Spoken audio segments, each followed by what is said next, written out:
लोग, समुदाय, civil society वगैरह जो चालू कर रही हैं। आज की हमारी वार्ता है भुज, कच्छ के शहर में अलग अलग संगठन और संस्थाओं की ओर से भुज के शहरी वासी किस तरह से भुज के शहर के आयोजन में, उसके गवर्नेंस में और अपनी ज़िंदगी के लिए और आगे सुधार करने के लिए किस तरह से कार्यरत हैं। सो पार्टिसिपेटरी अर्बन गवर्नेंस पे ये खास है।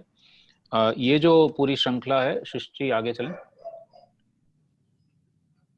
हमारी विकल्प संगम की प्रक्रिया जो है पिछले करीब 6-7 साल से चल रही है और इसका मुख्य मकसद ये है कि इस तरह के जो अलग अलग प्रोग्राम्स होते हैं जहाँ पे पानी का काम हो रहा है या कृषि का काम हो रहा है या शहरी गवर्नेंस का काम हो रहा है या स्थानीय लोकतंत्र का काम हो रहा है या स्वास्थ्य का या शिक्षा का वैकल्पिक तरीके से जो काम हो रहा है, जो पर्यावरण के साथ होता है और जो लोगों के साथ होता है, सामुदायिक तरीके से होता है, उन सब गतिविधियों को, उन सब मूवमेंट्स, आंदोलन, संगठन वगैरह को एक साथ एक मंच पे लाने का ये कार्यक्रम है। और इसमें हम लोग अलग अलग प्रकार की गतिविधियां करते हैं, जैसे कि फिजिकल कॉन्फ्लुएंसेस। आजकल तो खैर मुमकिन नहीं है, लेकिन इसके पहले करीब 20 एक देश भर के अलग अलग जगहों पे हम लोगों ने इस तरह के कॉन्फ्लुएंसेस किए हैं, संगम किए हैं। और इन संगम में या तो एक थीमेटिक किसी एक विषय पे 3-4 दिन के लिए चर्चा होती है, उसके साथ में गतिविधियां होती है, एग्जीबिशंस वगैरह होती हैं, या फिर किसी एक स्थान की या किसी एक राज्य के सारे संगठन मिलकर होते हैं। तो राज्य स्तर पे, प्रांतीय स्तर पे या फिर विषय के स्तर पे ये संगम होते हैं।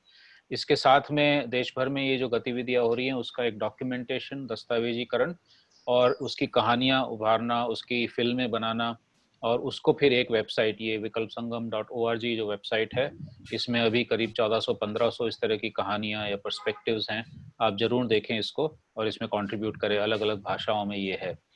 तो कुल मिला के इसका यही मकसद है कि हम देश भर में जो सारा विनाश हो रहा है, जो गड़बड़ हो रहा है, जो असमानता है, अभी की क्राइसिस में जो दिक्कतें आ रही हैं लोगों को लॉकडाउन की वजह से, उसके क्या उपाय हो सकते हैं, क्या सॉल्यूशंस हो सकते हैं, ऑलरेडी कम्युनिटीज़ क्या कर रही हैं और आगे जाके क्या हो सकता है। तो ये सारा विकल्प संगम में होता है।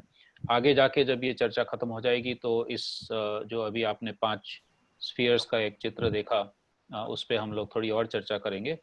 अभी मैं इस चर्चा को इंट्रोड्यूस करने के लिए हमारे कई संगठन साथ में आए हैं, लगभग 7 और 8 संगठन जो भुज शहर में काम कर रहे हैं, जिसमें कि 5 संगठन जो स्वयंसेवी संगठन है, जिसमें हुनरशाला है, एसीटी है, कच्छ महिला विकास संगठन है, सहजीवन है, और असीम, 5वां भूल रहा हूँ मैं, एसीटी बोल दिया। तो ये 5 संगठन जो हैं और उसके साथ में जो भुज शहर में या उसके आसपास रहने वाले मालधारियों का संगठन, भुज शहर में जो फेरीवासी हैं, जो वेंडर्स हैं, उनका एसोसिएशन, जो माइग्रेंट वर्कर्स हैं उनका एक एसोसिएशन, फिर कच्छ महिला विकास संगठन के साथ जुड़ी हुई सखी संगिनी जो खासकर महिलाओं और लड़कियों का संगठन है, इन सबको मिला के जो अलग अलग संगठन है वो आज हमारे साथ हैं। 10-11 साथी हमारे साथ हैं।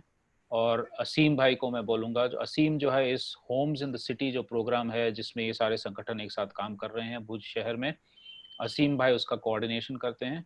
तो मैं असीम भाई को आमंत्रण करता हूँ कि आप इसका संचालन करें, आप आमंत्रित कीजिए बाकी आपके जो सारे साथी हैं उनको, और थोड़ा परिचय भी दीजिएगा। धन्यवाद।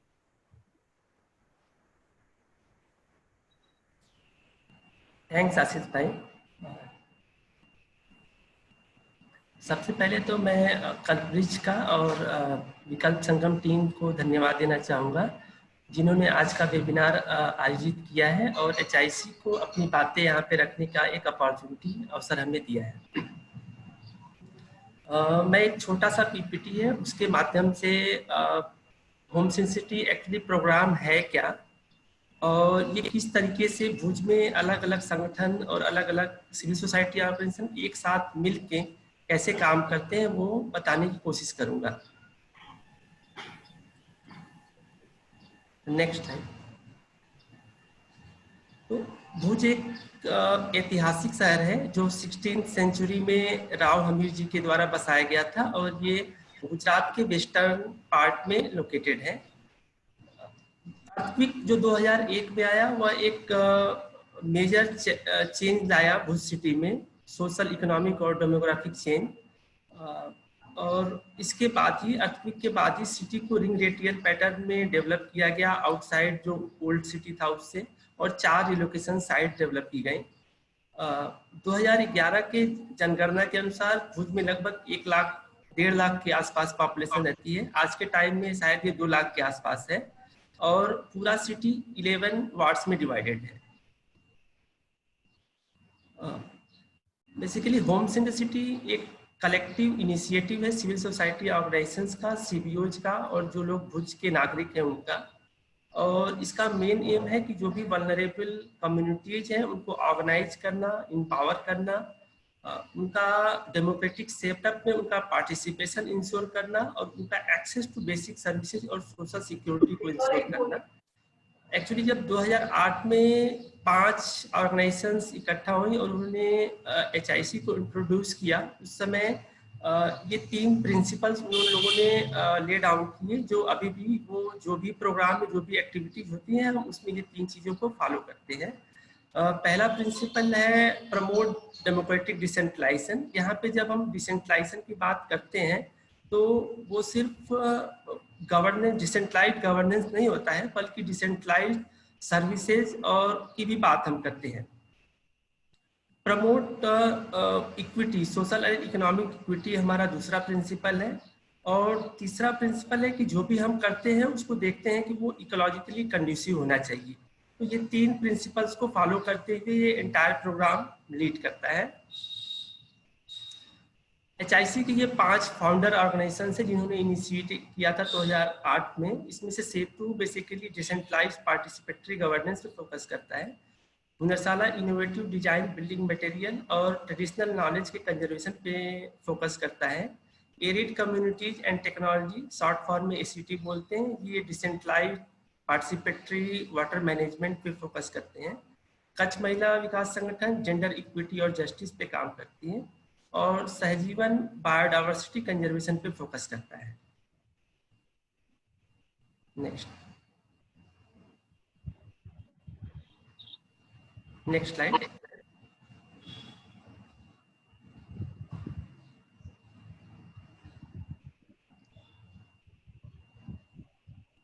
असीम भाई आप कंटिन्यू करिए, मेरा कंप्यूटर हैंग हो गया तो वो आगे नहीं बढ़ रहा है। Just a second. हाँ,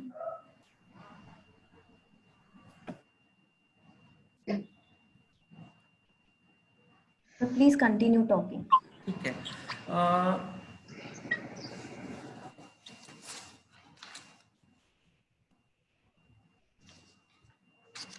but over the time period HIC में काफ़ी सारे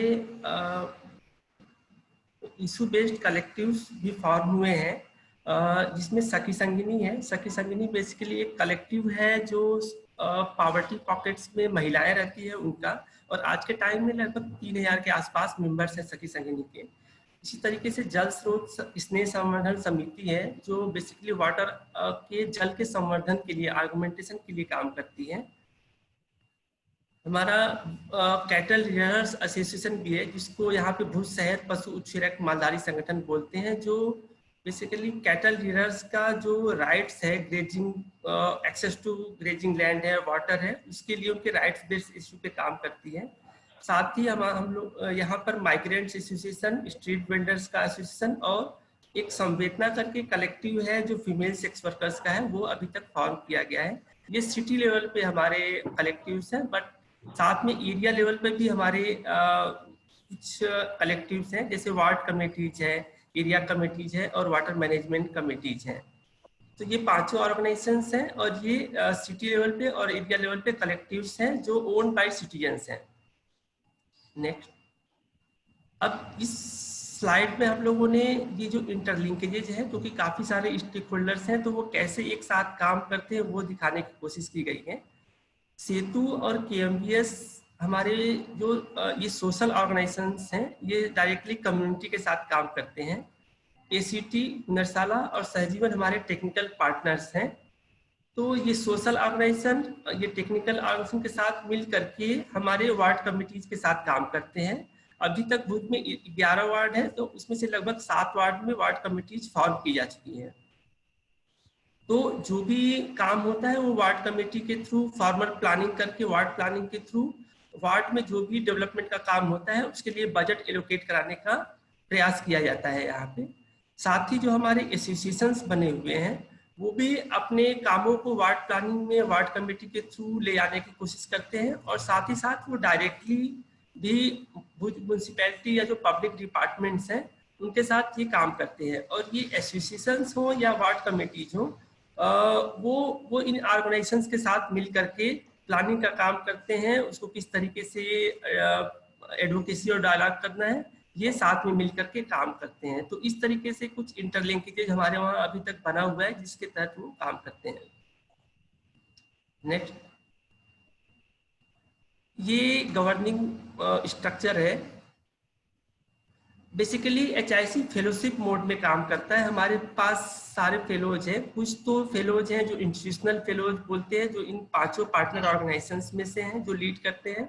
साथ ही साथ हमारे साथ पब्लिक फेलोज जो सिटीजन्स हैं और किन्हीं मुद्दों पर सिटी में कुछ काम करना चाहते हैं, उनको हम फेलोशिप के माध्यम से सपोर्ट करते हैं। तो ये फेलोज है। और दूसरी तरफ हमारे टॉप मोस्ट लेवल पे हमारी स्टीयरिंग कमेटी है जो पूरे प्रोग्राम को स्टीयर करती है। उसमें कुछ इमिनेंट सिटीजन्स हैं, रिप्रेजेंटेटिव्स हैं CBO से और NGO से। और ये जो स्टीयरिंग कमेटी है और ये जो फेलोज है उनके बीच जो तालमेल होता है, जो कोऑर्डिनेशन होता है, वो सारा काम डायरेक्ट जो HIC के प्रोग्राम डायरेक्टर हैं और प्रोग्राम कोऑर्डिनेटर हैं वो रोल प्ले करते हैं इन दोनों के बीच में लिंकेजेस बनाने का। नेक्स्ट, तो जो इंटरवेंशंस है, एरियाज जिसमें HIC अभी फोकस करता है वो डिसेंट्रलाइज्ड गवर्नेंस है, जिसके अंदर वार्ड लेवल पे वार्ड कमेटी फॉर्म करना, वार्ड प्लानिंग करना, वो काम होता है। स्लम रीडेवलपमेंट का भी काम करते हैं HIC में, जिसमें अभी तक 3 स्लम का रीडेवलपमेंट भी हुआ है राजीव आवास योजना के अंदर भुज में, और बाकी स्लम्स के लिए कुछ के DPR सबमिट किए गए हैं और उस पर काम चल रहा है। पार्टिसिपेटरी ग्राउंड वाटर मैनेजमेंट पे काम करते हैं JSS के साथ मिलकर के भुज में। और इनफॉर्मल सेक्टर में हम लोग स्ट्रीट वेंडर के साथ, माइग्रेंट वर्कर्स के साथ और वेस्ट पिकर्स के साथ अभी काम करते हैं। KMBS gender equity and justice पे काम करता है। और इन्वायरमेंट को लेकर के जो की एरियाज है उसमें solid waste management, biodiversity conservation and waste water management पे अभी तक हम लोगों ने डेमोज किए हैं। तो ये जो भी इंटरवेंशन एरियाज हैं ये सारे को सिंक्रोनाइज किया जाता है, इंटीग्रेट किया जाता है वार्ड प्लानिंग के थ्रू हम अभी करने का कोशिश कर रहे हैं, जिसमें ये सारे ऑर्गेनाइजेशंस और ये सारे जो भी संगठन है वो मिल करके अपना इनपुट देते हैं और वार्ड प्लानिंग वार्ड कमेटीज के साथ प्रिपेयर करते हैं और उसको वार्ड म्यूनसिपैलिटी को सबमिट किया जाता है। बट आज का जो वेबिनार है, हम शायद ये सारे इंटरवेंशन एरियाज को हम टच नहीं कर पाएंगे क्योंकि ये पॉसिबल नहीं है कि 2 घंटे में सारा कुछ डिटेल में डिस्कस कर पाना। आज का जो वेबिनार है उसका मेन फोकस है कि जो भी संगठन, जो सिटीजन लेड जो संगठन बने हुए हैं HIC के अंदर, वो किस तरीके से फॉर्म हुए, वो किस तरीके से काम कर रहे हैं। और बेसिकली उसमें कई सारे ऐसे संगठन हैं जो इनफॉर्मल सेक्टर से जुड़े हुए हैं। और ये पैंडेमिक के कारण, कोरोना वायरस के कारण जो सबसे ज्यादा मार पड़ी है वो पड़ी है इनफॉर्मल सेक्टर में, जिसमें हमारे 90% से ज्यादा वर्कफोर्स लगा हुआ है। और इनफॉर्मल सेक्टर में ये हमारे 33% to 45% लोग भी रहते हैं स्लम में और बाकी पॉवर्टी पॉकेट्स में। तो ये लोग क्या चैलेंजेस फेस कर रहे हैं और ये संगठन किस तरीके से लोगों के लिए काम कर रहे हैं, वो मुझे लगता है आज समझना चाहिए। और वो समझने के लिए हम ये वेबिनार का आयोजन करने का मेन मकसद था। तो अभी मैं 1 by 1 करके एक संगठन को इनवाइट करूंगा। हर संगठन से 2 लोगों को बुलाया गया है। एक जो HIC के फेलो है वो है, और एक जो संगठन का मेंबर है वो है। वो 5-5 मिनट के लिए अपनी बात को रखेंगे और लास्ट में हम क्वेश्चन सेशन करेंगे जब ये सारे संगठन कवर हो जाएंगे। फिर तो सबसे पहले मैं असीम भाई 1 मिनट, कुछ लोग शायद जुड़ना चाह रहे हैं, नहीं जुड़ पा रहे हैं। जुड़ चुके हैं Prachi?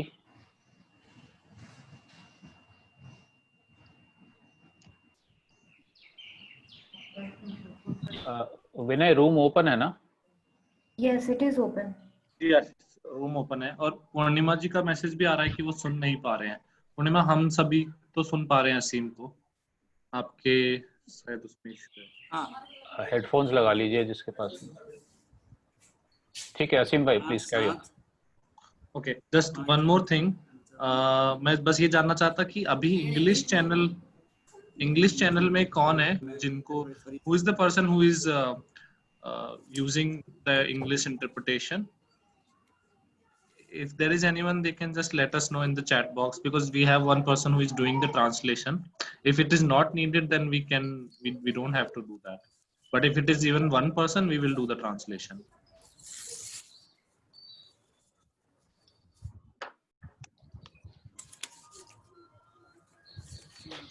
Okay, Asim, I think you should continue. Okay, thank you.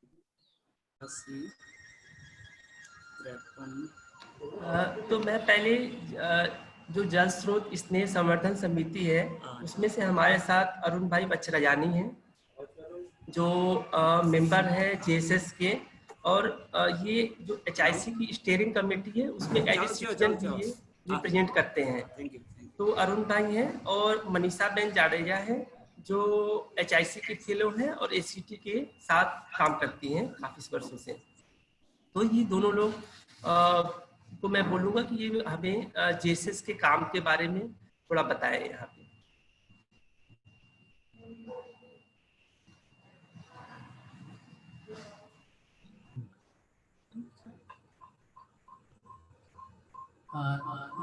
नमस्कार।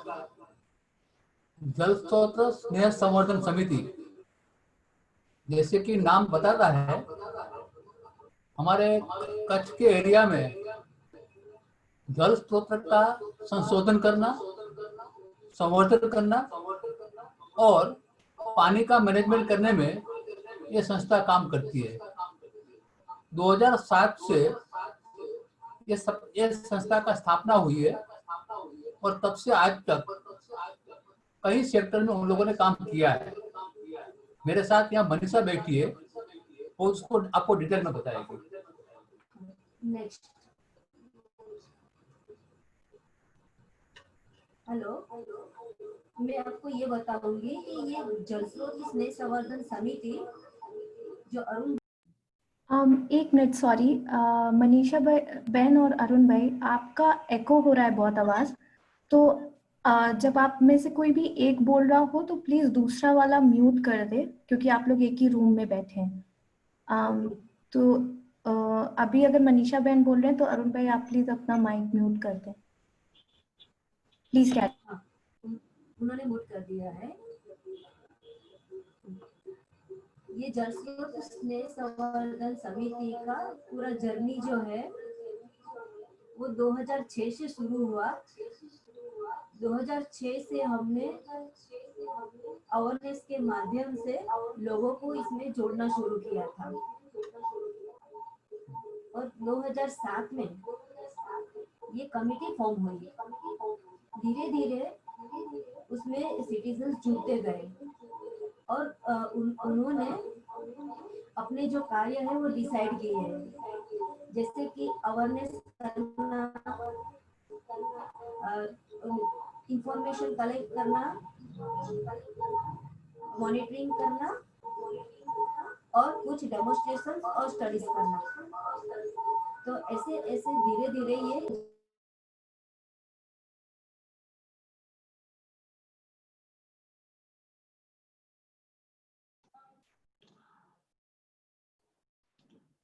मनीषा बहन, आपका माइक म्यूट हो गया है। नहीं, वो माइक उनका म्यूट ही था। अरुण भाई के माइक से आवाज आ रहा था अभी तक, तो मैंने उनको म्यूट कर दिया। मनीषा बहन, आप अपना माइक अनम्यूट करिए। मेरा तो अब आ रहा है। आई थिंक उनमें से किसी एक को स्पीकर भी ऑफ करना पड़ेगा, क्योंकि वो स्पीकर से फीडबैक जा रहा है दूसरी माइक में। या that is the main issue. अब आ रही है?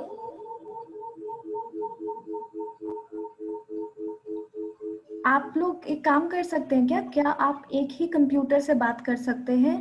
क्योंकि वो टेक्निकल इशू हो रहा है, तो हमें आपकी आवाज बिल्कुल अच्छे से नहीं आ रही है, एको हो रहा है बहुत। तो आप एक सिस्टम बंद कर दीजिए और दूसरा सिस्टम, एक ही सिस्टम से आप दोनों बात करें एक एक में करके। Okay okay.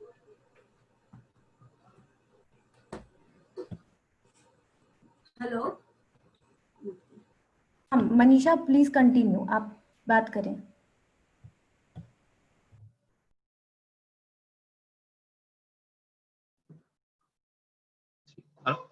अरुण भाई आपको अनम्यूट करना होगा।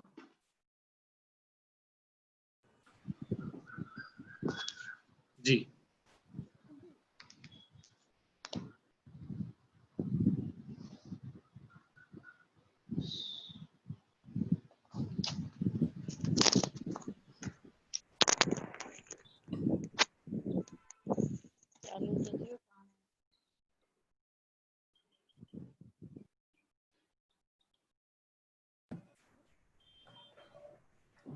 मनीषा बहन चालू रखो। नहीं, आप अभी भी म्यूट पर हैं। आपको yes, you are unmute now. अब आप बात कर सकते हैं। हेलो, यस आ रही है मेरी आवाज? जी। ओके। तो जैसे मैंने कहा कि जल स्रोत स्नेह संवर्धन समिति 2007 से उन्होंने जो कार्य करना शुरू किया, उसमें है अवेयरनेस करना, लोगों को जोड़ना, फिर कुछ मॉनिटरिंग का वर्क करना, इंफॉर्मेशन कलेक्ट करना और कुछ स्टडीज और डेमोन्स्ट्रेशन। तो ये आप देख रहे हैं जल स्रोत स्नेह संवर्धन समिति की एक्टिविटीज, जैसे कि अवेयरनेस स्टॉल है, जलगाथा एजुकेशन टूर हम कर रहे हैं, तालाब परिक्रमा है, जैसे कि हमारे हमारे लेक्स जो है उनको किसे प्रोटेक्ट करना है, स्लाइड शो जिसमें हम पानी के ऊपर अवेयरनेस प्रोग्राम्स करते हैं। प्लीज आगे लीजिए। हाँ, और जैसे कि हमें बच्चों को इसमें जोड़ना है, तो इस तरह से पेंटिंग कंपटीशन है, फिर वाटर मॉडल कंपटीशन है, वर्ल्ड वाटर डे है, तो लोगों को जोड़ के उनकी रैली निकालते हैं और ये मैसेज सबको देते हैं। आगे और कुछ डेमोन्स्ट्रेशन और कुछ वर्क है जो लेक क्लीनिंग है, फिर कुछ स्पेशल इश्यूज आ रहे हैं तो उसके ऊपर हम अवेयरनेस करते हैं, जिसमें म्यूनिसिपैलिटी को, यहाँ की अर्बन अथॉरिटी को जोड़ते हैं, कलेक्टर को जोड़ते हैं, और ये कुछ वर्कशॉप्स भी हमने इस तरह से ऑर्गेनाइज किए हुए हैं। आगे, और जल स्रोत स्नेह संवर्धन समिति एसीटी के साथ में मिलके कुछ डेमोन्स्ट्रेशन भी उन्होंने किए, जैसे कि और वो सब जो होते हैं वो पार्टिसिपेटरी इम्प्लीमेंटेशन है हमारे, जैसे कि रूफ रेन वाटर हार्वेस्टिंग का काम हमने स्कूल्स में किए हैं, बोरवेल रिचार्ज किए हैं, लेक क्लीनिंग का है, फिर प्लॉट रिचार्ज, जहाँ पे फ्लड का प्रॉब्लम आ रहा है तो वहाँ पे लोगों के साथ में मिलके प्लॉट रिचार्ज करके वो फ्लड की प्रॉब्लम सॉल्व की है। फिर पुराने हमारे स्रोत है, जो वेल है, पुराने वेल, उसको रीओपन करके डिसेंट्रलाइज वाटर मैनेजमेंट सिस्टम्स खड़ी की है। इस तरह से छोटे छोटे डेमोन्स्ट्रेशन खड़े किए हैं और उसको लेते हुए आगे अवेयरनेस के माध्यम से ये इम्प्लीमेंटेशन हो रहा है। और आज की तारीख में ये जल स्रोत स्नेह संवर्धन समिति, उसका ये पूरा स्ट्रक्चर है कि हमारी ये जो कमिटी है उसमें एक कन्वीनर है जल स्रोत स्नेह संवर्धन समिति के, और एक चीफ कोऑर्डिनेटर है, और उसमें कोर मेंबर्स हैं। और उसके नीचे, जैसे कि मैंने बताया कि जल स्रोत स्नेह संवर्धन समिति आज उसका फलक बहुत बढ़ गया है, तो हर जगह पे जल स्रोत स्नेह संवर्धन समिति जाके काम नहीं कर पाएगी, तो हमने ये सोचा कि अलग अलग एसोसिएशन में उसे डिसेंट्रलाइज में हम बांट दें। तो के जितने मेजर वाटरशेड थे, हमीरसर, गेसरसर और उमासर, तो 3 एसोसिएशन हमने बना लिए और उसके नीचे इस तरह से। Please, everyone who is not speaking, switch off your mics, please. Manisha बहन कंटिन्यू। हाँ, तो वो जो एसोसिएशन है उसके अंडर में जहाँ पे भी जो इम्प्लीमेंटेशन का वर्क हुआ है, तो उसको मैनेज करने के लिए एक्टिविटी मैनेजमेंट कमिटियां बनी गई है, जैसे कि water committee, lake committee, rain water harvesting committee, open well committee, वो सब एसोसिएशन के अंडर में कार्य कर रही है। और हमारा चौथा जो एसोसिएशन है वो है पेरी अर्बन। तो हमारा हम जो देखे कि अर्बन का पानी सिर्फ अर्बन से तो नहीं आ रहा है, एक सिटी का पानी, तो आसपास के हमें पेरी अर्बन को भी देखना पड़ेगा, क्योंकि हम बहुत सारी सर्विसेज भी पेरी अर्बन से ले रहे हैं। जैसे कि म्यूनिसिपैलिटी सप्लाई भी पेरी अर्बन से पानी लेके कर रही है, हमारा सीवरेज का वाटर है वो भी पेरी अर्बन में जा रहा है, और हमारी सिटी में बहुत सारे वर्कर्स है वो भी पेरी अर्बन से आ रहे हैं, दूध है, सब्जी है, वो सब सर्विसेज हम पेरी अर्बन से ले रहे हैं। तो हमने सोचा कि क्यों ना पेरी अर्बन को भी हमें फोकस करना पड़े, तो हमने ये एसोसिएशन खड़ा किया, पेरी अर्बन एसोसिएशन, जो जल स्रोत स्नेह संवर्धन समिति डायरेक्टली उसको लीड कर रही है। और दूसरा जो दो हमारे यूनिट है, जैसे कि जल स्रोत स्नेह संवर्धन समिति, तो उनका सोशल विंग तो बहुत पावरफुल था, मगर जहाँ पे इम्प्लीमेंटेशन वर्क करना है और जहाँ पे हमें स्टडीज करना है, तो एसीटी संस्था उनको सपोर्ट कर रही थी। मगर ये सोचा कि कहाँ तक ये जल स्रोत स्नेह संवर्धन समिति को एनर्जी देती रहेगी, तो हमें क्यों ना ये एनर्जी के लिए एक यूथ खड़ा करना पड़े। तो हमने ये यूथ खड़ा किया, जिसको नाम दिया है भूजल जानकारी इंस्टीट्यूशन, ये है जल साथी करके हमने एक यूथ तैयार किया है, जिसको ट्रेनिंग देके उनको एक संस्था के माध्यम से हमने रजिस्टर करवाया है, और उसका कनेक्शन जेएसएस के साथ में किया, जो उनकी टेक्निकल एनर्जी है। और दूसरी एक बात है कि ये जो हमारा ज्ञान है वो पीढ़ी दर पीढ़ी चले, उसके लिए एक लीडरशिप चाहिए। तो क्योंकि जल स्रोत स्नेह संवर्धन समिति में ज्यादातर सीनियर सिटीजन्स हैं, तो हम चाहते हैं कि उसमें यूथ भी जुड़े और बच्चे भी जुड़े। तो हमने बच्चों के साथ में ये अवेयरनेस कार्यक्रम और उनको कुछ कैपेसिटी बिल्डिंग का काम करना शुरू किया उनके साथ में। और आज एक छोटा बाल जल स्रोत स्नेह संवर्धन समिति का एक यूथ भी तैयार हुआ है हमारा, जिसका नाम ये बाल जल स्रोत स्नेह संवर्धन समिति है, जिनके साथ में हम अवेयरनेस और कैपेसिटी बिल्डिंग का काम कर रहे हैं। तो आज की तारीख में ये जल स्रोत स्नेह संवर्धन समिति का स्ट्रक्चर है। Thank you. Thank you. हाँ असीम। थैंक यू अरुण भाई। असीम भाई नेक्स्ट कौन जाएगा? अनम्यूट करिए। अभी मैं सखी संगिनी से जिग्नाबेन गौर को और सबानाबेन पठान को इनवाइट करता हूँ कि वो सखी संगिनी के इनिशिएटिव को बताएं। सबको मेरा नमस्ते। मैं जिग्ना बोल रही हूँ और मैं पिछले 12 साल से कच्छ महिला विकास संगठन में काम कर रही हूँ, और खास करके जो अर्बन इंटरवेंशन है, अर्बन प्रोग्राम है जो शहरी बहनों का साथ काम कर रहे हैं, उसमें एक सखी संगिनी फेडरेशन बना है। वो सखी संगिनी फेडरेशन हमने तब शुरू किया कि जब भुज में 2001 में भूकंप आया था। कच्छ महिला विकास संगठन 31 ईयर से काम कर रही है, जो महिला एम्पावरमेंट और खास करके जेंडर इक्वालिटी पे काम कर रही है। तो केएमवीएस को लगा कि क्यों ना हम शहरी बहनों जो खास करके वनरेबल विस्तार में रह रही है, स्लम के एक बहनें हैं, जो उनकी परिस्थिति भूकंप के बाद क्या है, पहला उनका एक स्टडी किया गया था। फिर संस्था को लगा कि हमें उन महिलाओं को जो ना शहरी महिला है ना वो गांव की महिला है, उन महिलाओं की परिस्थिति बहुत मतलब वंचित है, सब जो स्ट्रक्चर से वंचित रह जाती है, तो क्यों ना हम उनके साथ काम किया जाए। फिर एक स्टडी में बात पड़ा कि उनकी खास करके लाइवलीहुड उनमें कुछ माहिती का अभाव था, तो हम उनके साथ किस तरह से काम करें। तो एक भुज नगर पालिका का भी एक प्रोग्राम था, निर्मल गुजरात था, door to door waste collection. तो हमें एक अपॉर्चुनिटी मिली कि हम सरकार के साथ, लोकल जो गवर्नेंस के साथ काम करके उन महिलाओं को जोड़े जो खास करके वंचित विस्तार में लाइवलीहुड की उनको खास जरूरत है। तो पहले हमने शुरुआत डोर टू डोर घन कचरा एकत्रीकरण के भुज नगर पालिका से शुरू की। 126 महिलाओं को हमने इस काम में जोड़ा। फिर हमें लगा कि इन महिलाओं को हम क्यों न एक फेडरेशन, एक संगठन के तौर पे उनके साथ और भी इश्यू है, तो उनके साथ हम काम करें।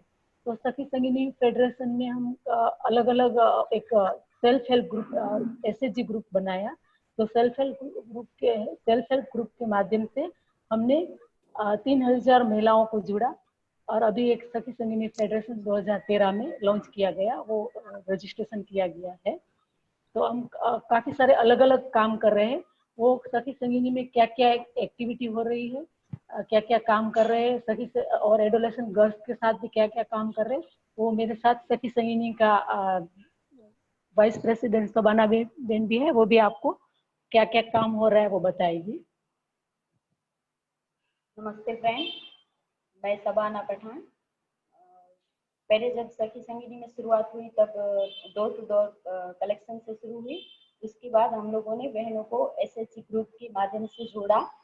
फिर देखा कि बहनों को सरकारी जो योजनाएं तो बहुत आती है, लेकिन उस तक कहीं से पहुंचना, तो उसकी माहिती देकर उनको सरकारी योजनाओं के साथ जोड़ा। फिर आंगनवाड़ी है, स्कूल है, फिर पीडीएस है, उनके साथ जोड़ा।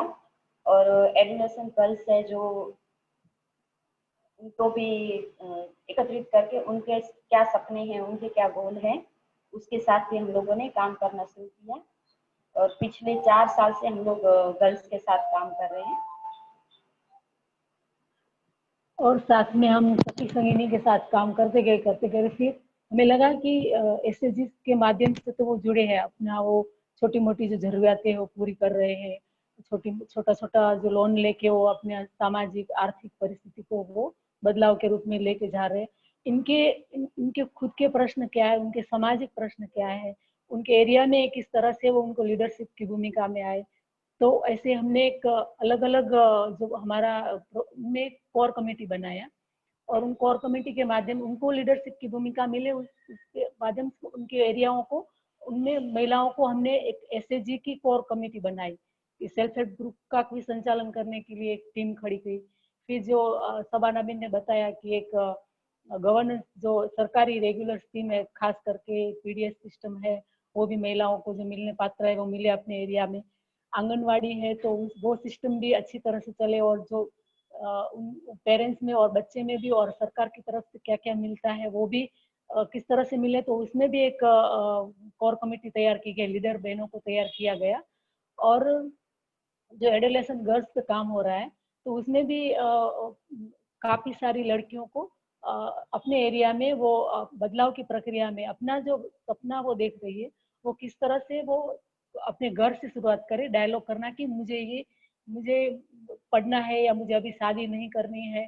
तो इस तरह से वो कोर ग्रुप के माध्यम से वो लड़कियों को और भी 360 जितनी लड़कियों को तालीम के माध्यम से तैयार किया है, उनका संगठन बना हुआ है। फिर हमने सोचा कि सखी संगिनी के साथ हम काम करते गए, लेकिन ऐसी महिला हमारे साथ आई जो कि वो ना किसी को कह सकती है कि मैं क्या काम कर रही हूँ, जो हमारे न समाज ने स्वीकारा है न सरकार ने उसको मान्यता दी है। जो संवेदना ग्रुप की महिला जो फीमेल सेक्स वर्कर है, जिसको हमने नाम दिया है संवेदना ग्रुप, तो उन ग्रुप के साथ भी हमने अभी काम शुरू किया है 3 साल से, कि उनकी क्या परिस्थिति है, वो क्यों इस धंधे में आए, अगर आ भी गए हैं तो उनको क्या सिक्योरिटी मिलनी चाहिए। तो पहला हमने सरकार के साथ डायलॉग करके, यहाँ जो कच्छ डिस्ट्रिक्ट हेल्थ ऑफिसर है उनके साथ में, फिर अलग अलग जो काम कर रहे हैं जी-सेक्स निदा हेठल जो कच्छ एनपी प्लस है, स्नेह प्रयास तो काम कर रही थी पहले, उनको साथ में हमने लिंक बना के उन महिलाओं को हमने आइडेंटिफाई किया। फिर उनकी क्या परिस्थिति है, वो पहले उनको हेल्थ का इशू था तो हमने उनके हेल्थ रेगुलर चेकअप करवाए। फिर उनको जो कॉन्डम सप्लाई, अपने हेल्थ सेफ्टी के लिए कॉन्डम सप्लाई सर्विस उनको मिले, तो वो भी रेगुलर हमने शुरू किया। एक ड्रॉपिंग सेंटर हमने शुरू किया, क्योंकि वो महिला, यहाँ कच्छ एक ऐसा डिस्ट्रिक्ट है जो अलग अलग कास्ट बेस्ड कम्युनिटी है, तो वो कोई रेड लाइट एरिया नहीं है यहाँ पे, तो अलग अलग एरिया में रह के महिला अपना छुप के धंधा कर रही है। तो उन महिलाओं को अपनी बात, अपने जो इश्यू है वो रखे, तो वो डायरेक्ट बाहर नहीं आएगी, लेकिन एक ऐसा सेंटर इनके लिए बने जो ड्रॉपिंग सेंटर है, उनमें वो आए और अपना जो इश्यू है वो सुनाए, ताकि उनके साथ हम किस तरह से काम करें। तो इस तरह से हमने ड्रॉपिंग सेंटर भी 1 साल से शुरू किया है। तो 120 जितनी महिलाएं हैं जो अभी उनको ऑर्गेनाइज किया हुआ है और अलग अलग एक्टिविटी के साथ उनको अलग अलग तालीम देके उनको उनके अंदर का जो डर है वो हम निकालने की कोशिश कर रहे हैं और उनको सारी सर्विसेज मिले वो भी हम प्रयत्न कर रहे हैं। तो अभी सखी संगिनी की मैंने बात की तो सखी संगिनी में 206 जितने सेल्फ हेल्प ग्रुप बने हैं और 3000 जितनी महिलाएं सखी संगिनी फेडरेशन में जुड़े हुए और भुज के जो 55 एरिया है उनमें ये महिलाएं जुड़ी हुई है। तो इस तरह का हमारा ये काम चल रहा है सखी संगिनी फेडरेशन का। और कुछ सबाना में आपको जोड़ना है। और हमने एक उनके मकान मिले उन महिलाओं को हमने एक स्टडी किया था, जैसे कोर ग्रुप की मैंने बात की तो 17 जितनी महिलाएं सखी संगिनी में सेल्फ हेल्प ग्रुप के माध्यम से हम उन महिलाओं को जिनके पास रहने के लिए मकान नहीं था तो हुनरशाला के साथ जुड़ के हम 126 महिलाओं को लोन दिया गया और उनके जो कच्चे मकान थे, तालपत्री वाले मकान थे, तो उन्हीं महिलाओं ने जो असेसमेंट करके उन महिलाओं को 126 महिलाओं को मकान की लोन दी है। वो अभी रिकवर होके सेल्फ हेल्प ग्रुप के माध्यम से रिकवर हो जा रही है। तो इस तरह से हम काम कर रहे हैं।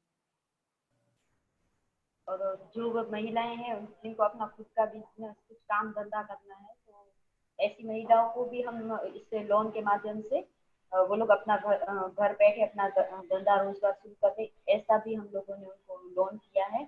और जो ये एसएचजी ग्रुप्स है वो ग्रुप्स ऐसे हैं कि जैसे एक छोटी सी बैंक ही है खुद की, कि उसमें वो खुद फैसला ले सकते हैं और उसमें वो लोग जब भी लोन लेते हैं तो सिर्फ ऐसे नहीं कि बैंक में जाओगे तो आपको बहुत सारे डॉक्यूमेंट्स के उसके जरूरत रहती है, लेकिन ये खुद का ग्रुप ऐसा है कि वो जब चाहे जरूरत हो तब वो लोन ले सकती हैं।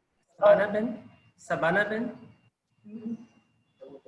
बेन आप 1 मिनट में खत्म करो क्योंकि टाइम अभी 3 और भी ग्रुप से बात करना है, तो आप 1 मिनट में आप अपनी बात। और हमने और एक हमारा जो प्रोग्राम चल रहा है जो डोमेस्टिक वायलेंस पे भी हम काम कर रहे हैं सखी संगिनी के एरिया में। जो हमारा केएमवीएस का हेलो सखी हेल्पलाइन है उसमें जो मैंने अलग अलग कोर ग्रुप और लीडर की बात की, उनके माध्यम से हम काम कर रहे हैं। तो जो हिंसा का मुद्दा है सखी संगिनी के एरिया में जो महिलाओं को वायलेंस है तो वो हेलो सखी हेल्पलाइन में रिफर करके और उसमें भी पैरालीगल वर्कर्स खड़े किए गए हैं। तो 100 जितनी महिलाएं हैं जो अर्बन एरिया में, उनको हमने पैरालीगल की तालीम देके उनके एरिया में वो खुद जो ऐसे केसेस है वो केसेस को समाधान की प्रक्रिया में ले जा रही है काउंसलिंग करके। तो इस प्रकार का जो सखी संगिनी में काम हो रहा है। थैंक यू जिग्ना बहन, सबाना बहन। अभी मैं हमारे साथ जो स्ट्रीट वेंडर्स एसोसिएशन से मामद लाखा है जो कन्वीनर हैं स्ट्रीट वेंडर एसोसिएशन भुज के, और आदित्य सिंह जो HIC फेलो है, वेंडर्स के साथ काम करते हैं और ये हुनरशाला फाउंडेशन के साथ जुड़े हुए हैं। मैं इन दोनों से रिक्वेस्ट करूंगा ये दोनों थोड़ा हमें ये माइग्रेंट स्ट्रीट वेंडर एसोसिएशन के बारे में बताएं।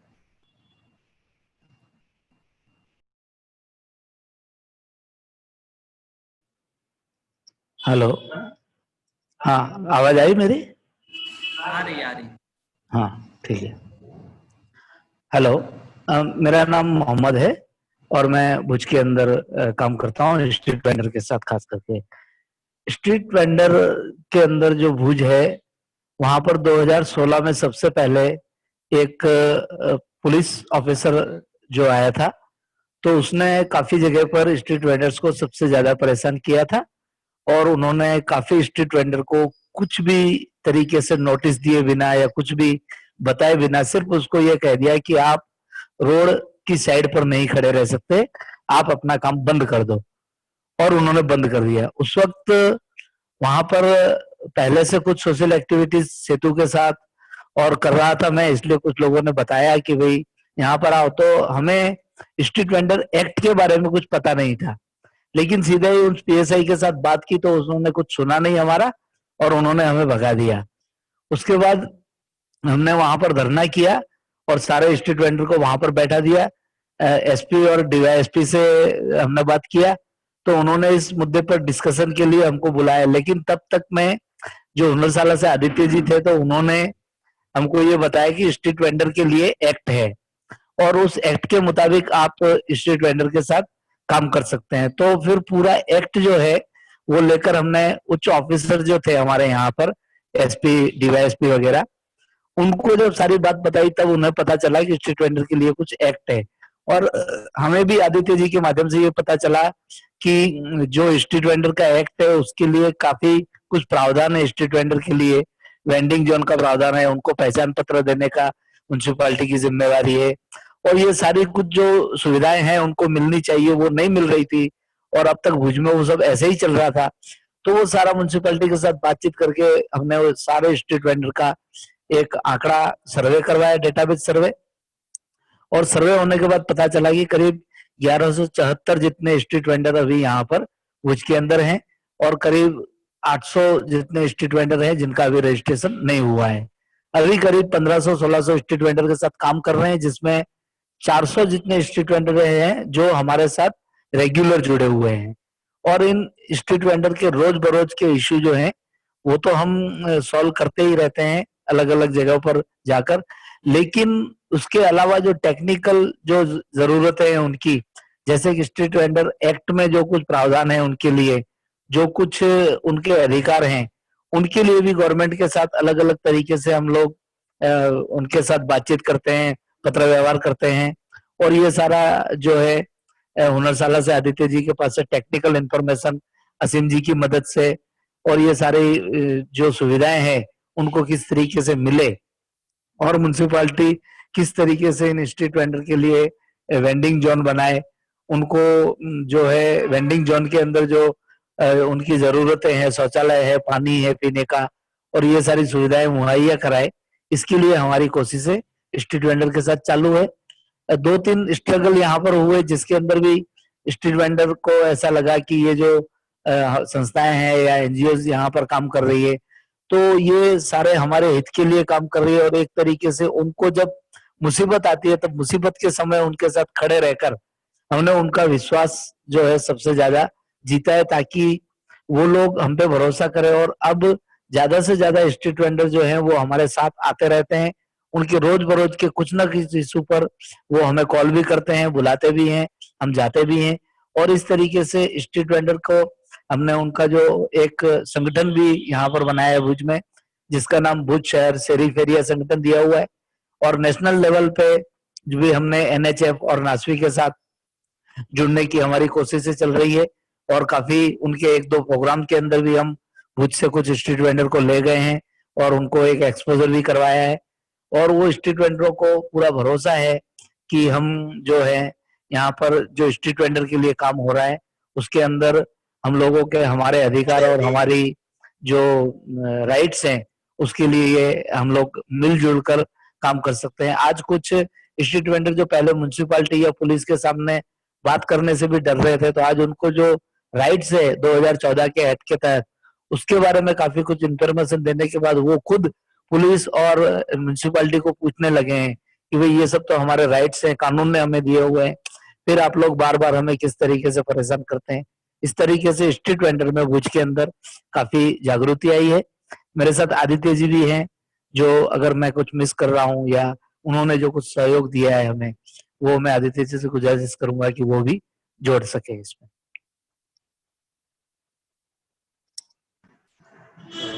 धन्यवाद मोहम्मद भाई। तो मैं हुनरशाला के साथ जुड़ा हुआ हूँ और HIC के साथ भी उतने ही लंबे टाइम से जुड़ा हुआ हूँ। जो मोहम्मद भाई ने बताया उसका एक और बैकग्राउंड भी, हम जो तकनीकी बैकग्राउंड है वो ये था कि हमने लारी वालों के साथ काम करना तब शुरू किया जब हम स्लम हाउस होल्ड्स के साथ काम कर रहे थे, और वहाँ हमने ये नोटिस किया कि जो लाइवलीहुड है, जो उनका आय है, उसमें काफ़ी लोग स्ट्रीट वेंडर्स, लारी से उनकी आय आती है। तो उसमें हमने सोचा स्ट्रीट वेंडर्स के साथ हमने काम अराउंड 5 साल हो गए, 4-5 साल शुरू किया। फिर जितना हम उसके अंदर घुसते गए उतना पता चलने लगा कि ये इतना सिंपल नहीं है, इसमें बहुत सारे लेयर्स हैं और एक नेटवर्क दूसरे नेटवर्क से कनेक्टेड है।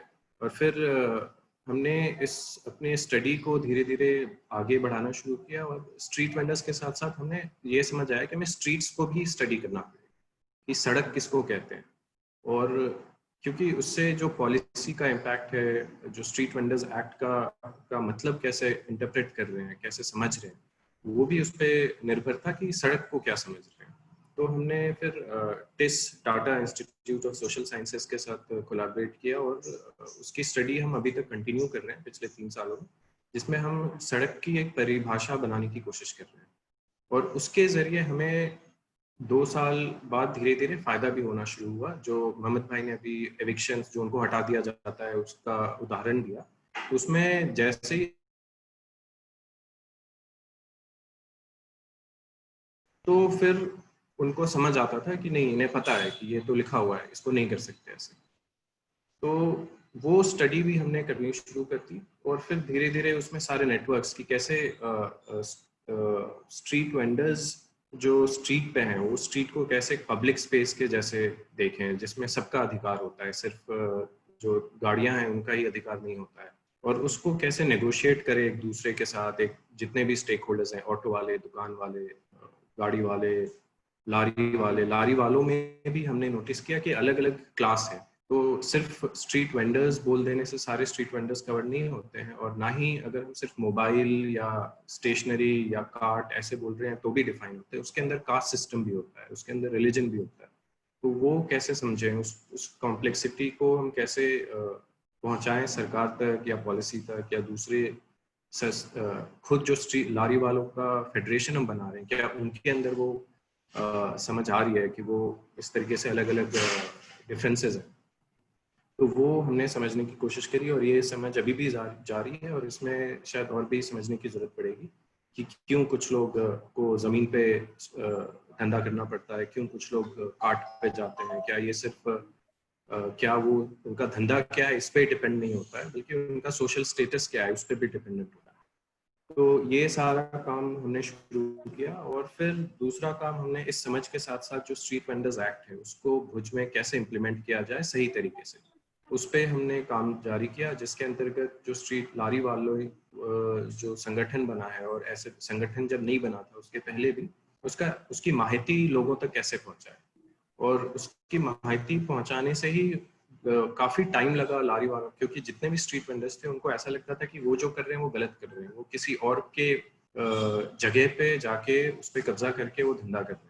लेकिन जैसे जैसे उनको पता चला कि नहीं, सरकार भी जो कुछ पॉलिसीज हैं जो उनको अधिकार देती है ये करने का, तो उनके अंदर भी कॉन्फिडेंस आना शुरू हुआ। और हमने एक एक्सपोजर विजिट भी कराया जिसमें मुंबई ले गए थे कुछ लारी वालों को, और उसका बहुत ही बड़ा प्रभाव पड़ा। जैसे ही उन्होंने देखा कि और भी शहरों में लारी वालों इस तरीके से संगठित होकर काम कर रहे हैं, तो वो जब वापस आए तो उन्होंने और भी लारी वालों से बात करनी शुरू करी, और उसका भी एक असर पड़ा। अब जो पहले उनके अंदर एक हिचकिचाहट थी हमारे साथ काम करने में, वो हिचकिचाहट थोड़ी जा चुकी है। अब वो खुद भी आके अपनी तरफ से वो अपनी बात रखते हैं कि ये अच्छा ऐसे भी ये दिक्कत है या ये सही है। तो वो हमने शुरू किया।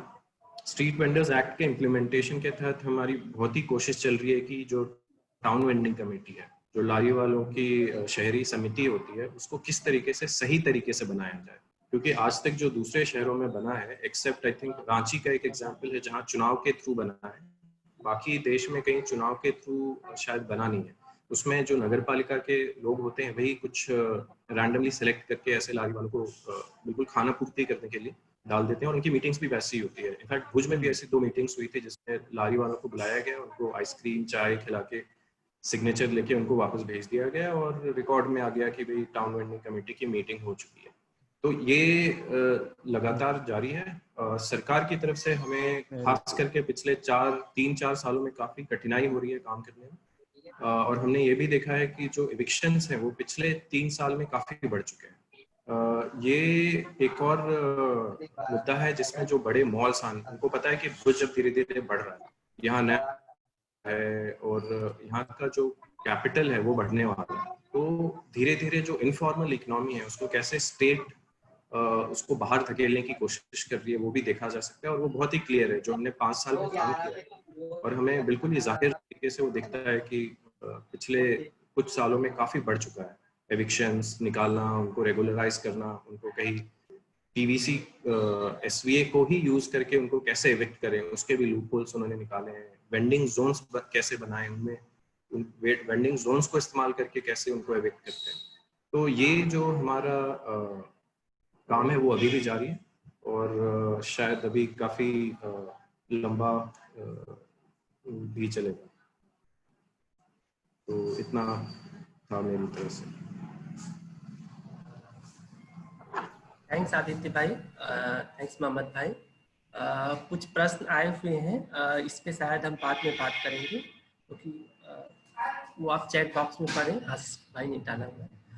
अभी मैं इनवाइट करूंगा जो हमारा श्रमिक संगठन है जो माइग्रेंट्स के लिए काम करता है, इसमें से हमारे साथ 2 लोग हैं। एक जो श्रमिक संगठन बना हुआ है उस प्रमुख नागूलाल जी हैं और उनके साथ में जो हमारे HIC फेलो करमन भाई काम करते हैं, वो दोनों लोग हैं। उन दोनों लोगों से मैं रिक्वेस्ट करूंगा कि वो बताएं कि भुज में, चूंकि ये माइग्रेंट एक बहुत बड़ा इशू रहा है अभी पिछले 2 महीनों से, तो भुज में क्या परिस्थिति है उनकी, कितने माइग्रेंट्स हैं, कितने के लोग हैं, पास्ट में हम लोगों ने कैसे काम किया है और अभी क्या कर रहे हैं और फ्यूचर में क्या आपकी प्लानिंग है। थैंक यू असीम जी। मेरी आवाज आ रही है? ठीक आ रही है। सबको नमस्ते। मैं करमन हूँ, भुज में काम कर रहा हूँ। एक्चुअली देखें तो कच्छ नवनिर्माण अभियान की शुरुआत 98 से हुई है, 1998 से। उसके बाद सेतु 1 में जब अर्थक्वेक आया उसके बाद सेतु की शुरुआत हुई। अर्बन में हम देखें तो 2010 से अर्बन में काम करने की शुरुआत की और उसमें भी हम देखें तो जो ये टॉपिक है माइग्रेशन, जो लोग अलग अलग स्टेट से स्थानांतरित होके यहाँ पे आए हैं काम के लिए, ऐसे लोगों के साथ हमने पिछले 4 साल से काम करना शुरू किया है। वैसे हम देखें तो अलग अलग जो मुद्दों पे हम काम कर रहे हैं, तो ये भी एक भुज में मुद्दा देखा।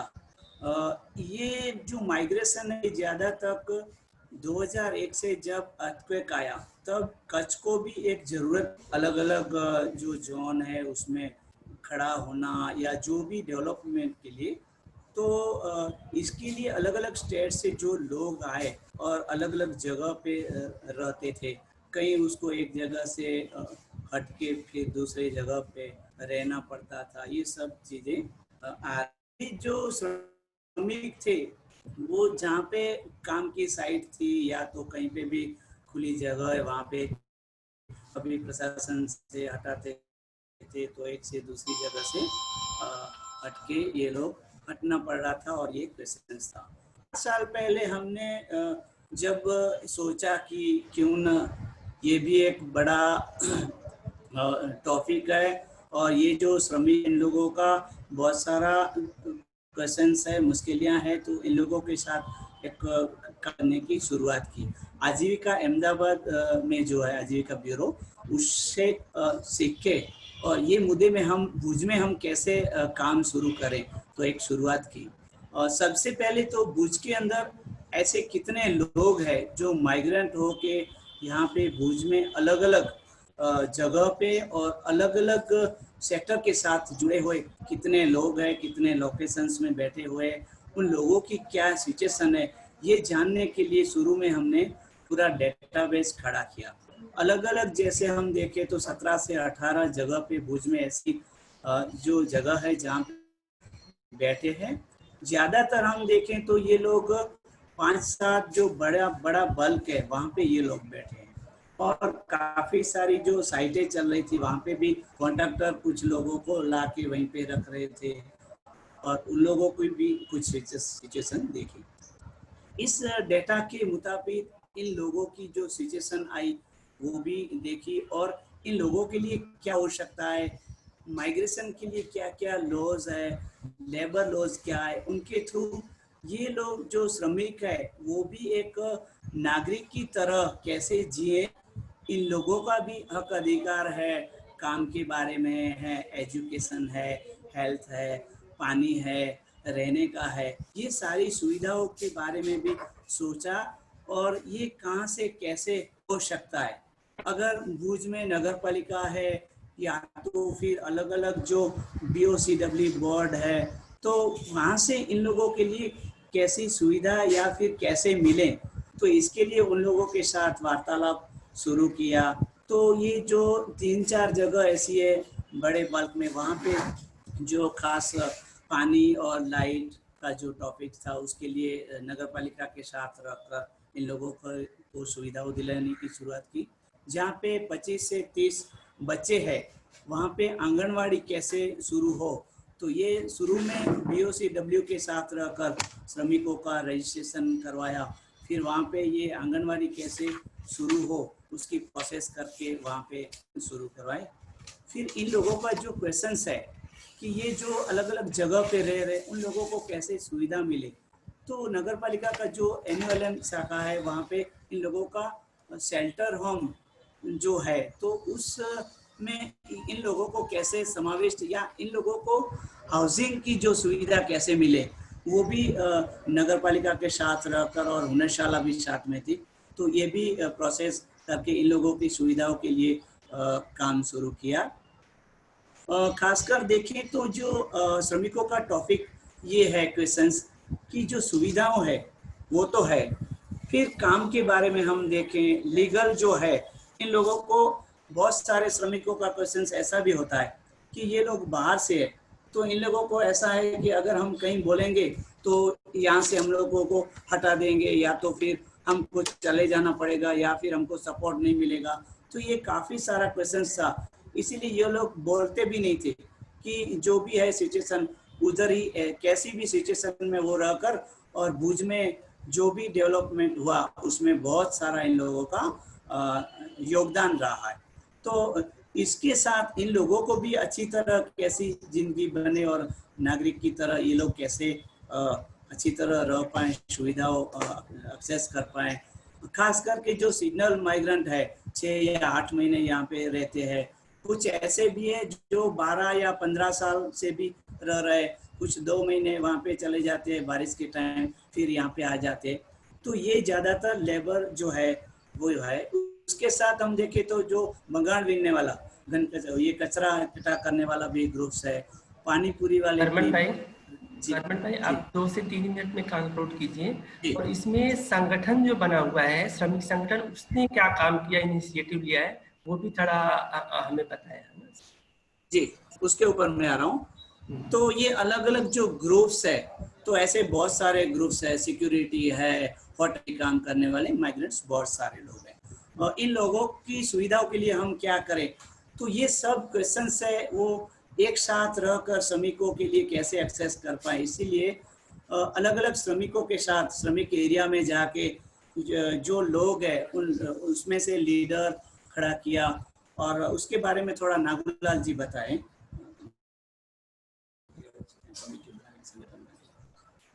नमस्कार नमस्कार सर, ભુજથી બોલું છું, નાગુલાલ સૂર્યવંશી। આઈટો में છે, में છે, રિલાયન્સ પેટ્રોલ પંપ છે। 3-4 સાલથી હું આ સંમેલન જોડાયેલો છું। હમણાં તકલીફ વધારે પડી છે, પહેલા તકલીફ હતી ત્યાં મારી હટાઈ દેતા, એવી રીતે એટલા વર્ષથી હાલ્યું છે ને હમણાં આ લોકડાઉનની તકલીફ ઘણી પડી છે।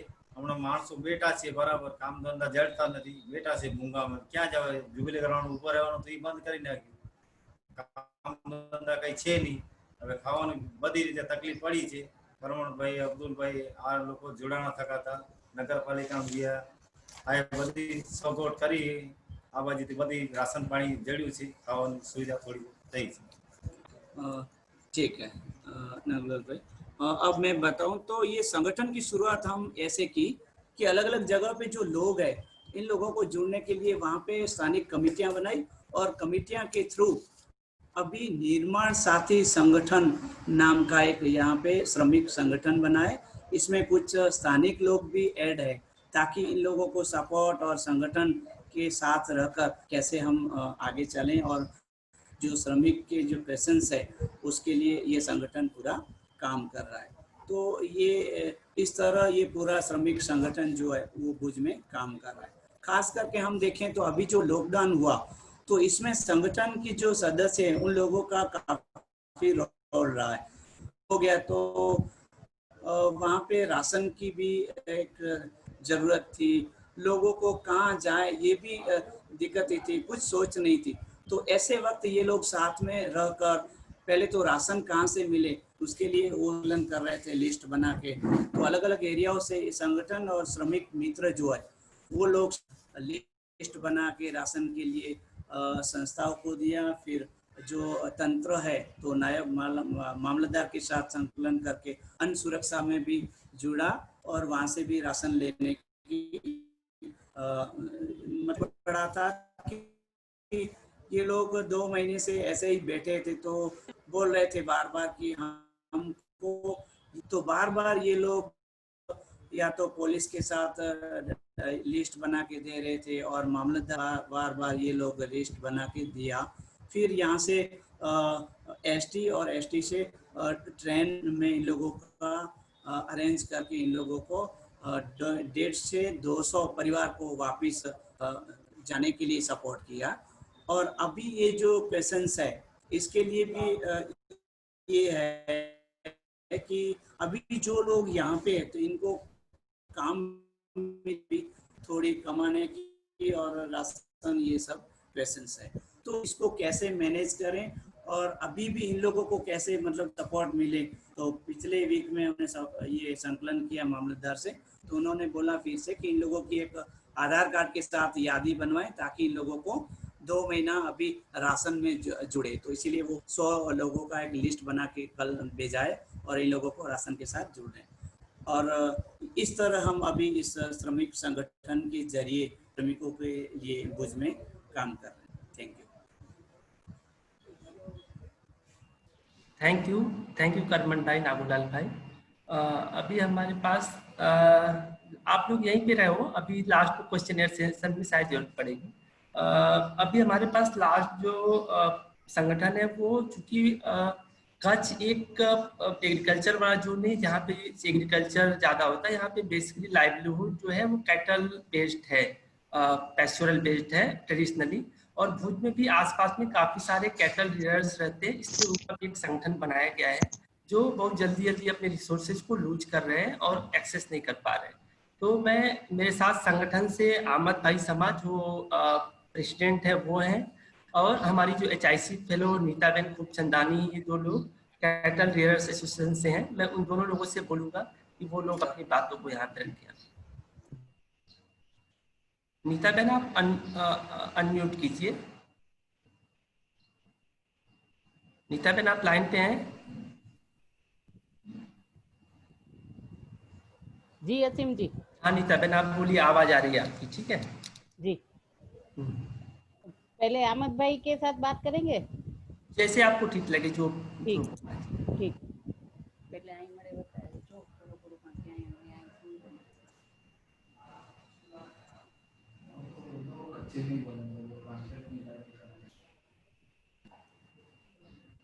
हाँ बोलो।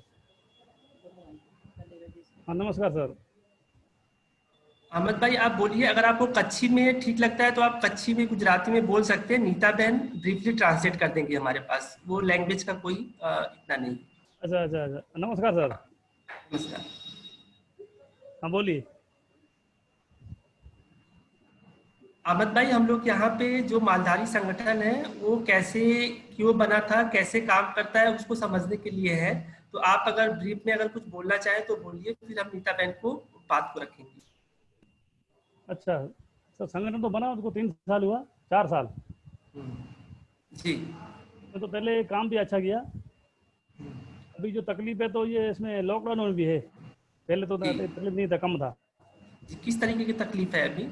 इसमें दूध भी पड़ा था, चरा बरा की तकलीफ है, और वो दाना वो जो खरबूसा था उसका भी महंगाई में भाव उसने ज्यादा बढ़ा दिया था। जी जी। तो संगठन उसके लिए कुछ कर रहा है अभी, कैसे उसको देख रहा है इस चीजों को? संगठन तो जो नीता बेन भी चला था, उधर कलेक्टर साहब के पास आवेदन पत्र दिया जी दूध के बारे में। तो डेयरी वाला जो था तो उसने दूध लेने वाला कोई था नहीं। जी ठीक है, नीता बहन को आप हैंड ओवर कर दो। नीता बहन से मैं रिक्वेस्ट करूंगा कि वो थोड़ा लैंग्वेज का इशू है तो ये हमें ब्रीफ में बताएंगे।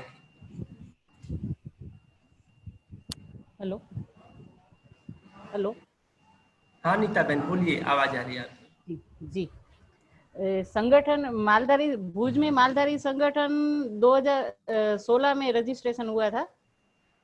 उस टाइम पे मालधारी सब अलग अलग जगह पे रह रहे थे पर इकट्ठा नहीं हो पाते थे कभी। फिर जब हमने मालधारियों के साथ मीटिंग्स की और एफजीडी किया तब लगा उनको भी फील हुआ कि संगठन बनना चाहिए, क्योंकि उनके जो मुश्किलें या प्रॉब्लम्स जो है वो एक एक के लिए नहीं है पर पूरे वो मालधारी समुदाय के इफेक्ट करती है। इसलिए संगठन रजिस्ट्रेशन करवाया था। छोटे छोटे पैमाने पे उनके प्रॉब्लम का सॉल्यूशन हो रहा है, पर जो बड़े पैमाने पे जो सवाल है, जैसे अभी कोविड-19 की वजह से उनको जो प्रॉब्लम्स फेस हो रहे हैं, अभी उनका मिल्क बिक नहीं रहा है और सामने जो केटल फीड है वो बहुत महंगा होता जा रहा है, तो उस वजह से वो लोग काफ़ी सारे प्रॉब्लम्स फेस कर रहे हैं। तो उनके लिए भी जो गवर्नमेंट है उन्होंने जो भी स्कीम जो डिक्लेयर की है उसमें वो कुछ बेनिफिट नहीं ले पा रहे हैं। जैसे अभी 1 लाख रुपए वाली जो लोन है, जो बोल रहे हैं कि छोटा बिजनेस जो कर रहे हैं उनको बेनिफिट होगा, पर उसमें जो नियम है उसमें तो कहीं भी फिट नहीं हो पा रहे हैं मालधारी। तो बड़ा बड़ा सिनेरियो दिखा रहे हैं पर मालधारियों को काफी सारे प्रॉब्लम्स अभी फेस हो रहे हैं। जैसे चरियाण भूमि का भी जो प्रश्न है मालधारियों को, वो भी बहुत बड़ा है क्योंकि वो लैंड के साथ कनेक्टेड है। तो ऐसे ही वो लोग काफी सारे प्रॉब्लम्स अभी फेस कर रहे हैं। हेलो जी बोलिए। जी तो ऐसे ही जी असीम जी, तो जब आपका खत्म होगा तो आप बताइएगा।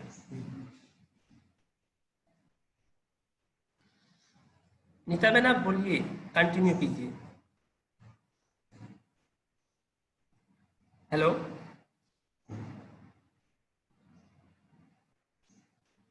नीता बहन आवाज आ रही है हमारी?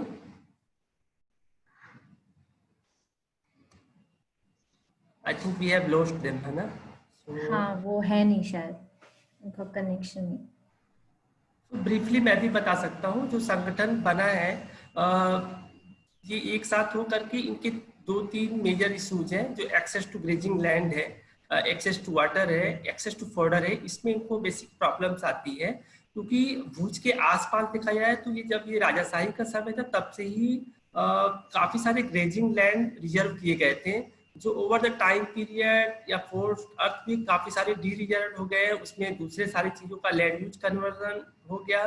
तो फिर अभी इनको ये सारी चीजों का प्रॉब्लम आ रहा है और ये लॉन्ग टर्म के इश्यूज हैं। और शॉर्ट टर्म में जो अभी इश्यूज आए हैं तो ये इनके पास जो मिल्क प्रोडक्शन था वो बना हुआ था और कोविड-19 में इनका मिल्क प्रोडक्शन ब्लॉक हो गया क्योंकि कई सारी सोसाइटी है जिन्होंने बंद कर दिया। मैक्सिमम वो गवर्नमेंट सोसाइटीज थी जिनको बोला गया कि आप पैक्ड मिल्क लो क्योंकि इससे ये पर्सन आता है तो उसमें ट्रांसमिशन का हो सकता है, संभावना ज्यादा है।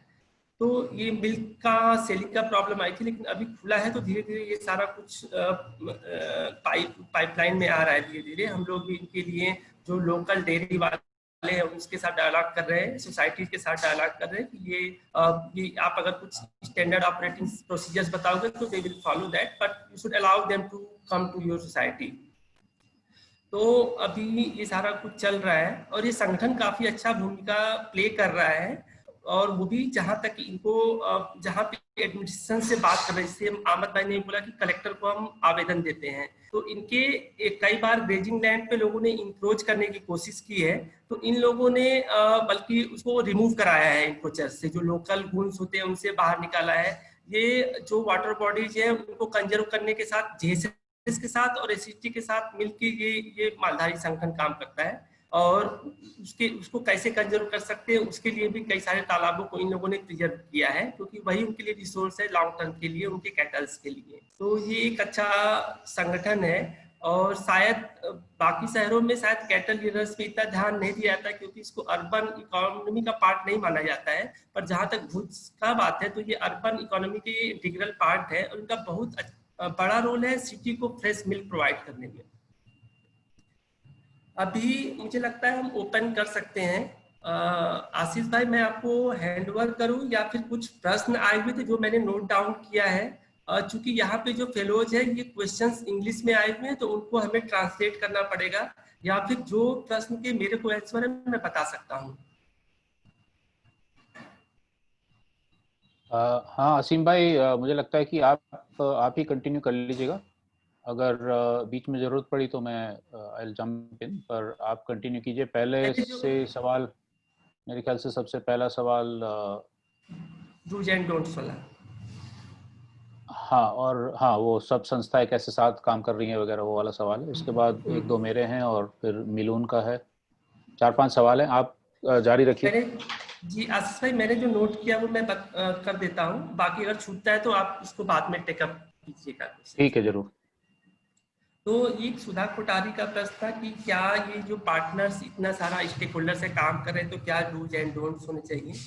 बेसिकली अभी तक हम लोगों ने इस तरह का डूज एंड डोंट्स वर्कआउट नहीं किया है, शायद हमें जरूरत नहीं पड़ी है। इसका कारण ये रहा है कि जब से 1998 में साइक्लोन आया और 2001 में कच्छ में अर्थक्वेक आया, तब से यहाँ पे एक कल्चर है कि सिविल सोसाइटी ऑर्गेनाइजेशन साथ मिलके काम करती है गुड फेथ में, और इन लोगों ने काफी सारा अच्छा काम किया हुआ है। और 2008 में शायद ये अर्बन फोकस्ड इसीलिए हुई है क्योंकि इनको दो चीजें दिखाई पड़ी थी कि यहाँ पे लोगों का पार्टिसिपेशन नहीं था डिसीजन मेकिंग में और प्लानिंग में, जबकि रूरल एरियाज में जहाँ ये ऑर्गेनाइजेशंस काम करते हैं वहाँ पे लोगों का पार्टिसिपेशन होता है डिसीजन मेकिंग में, पंचायत में।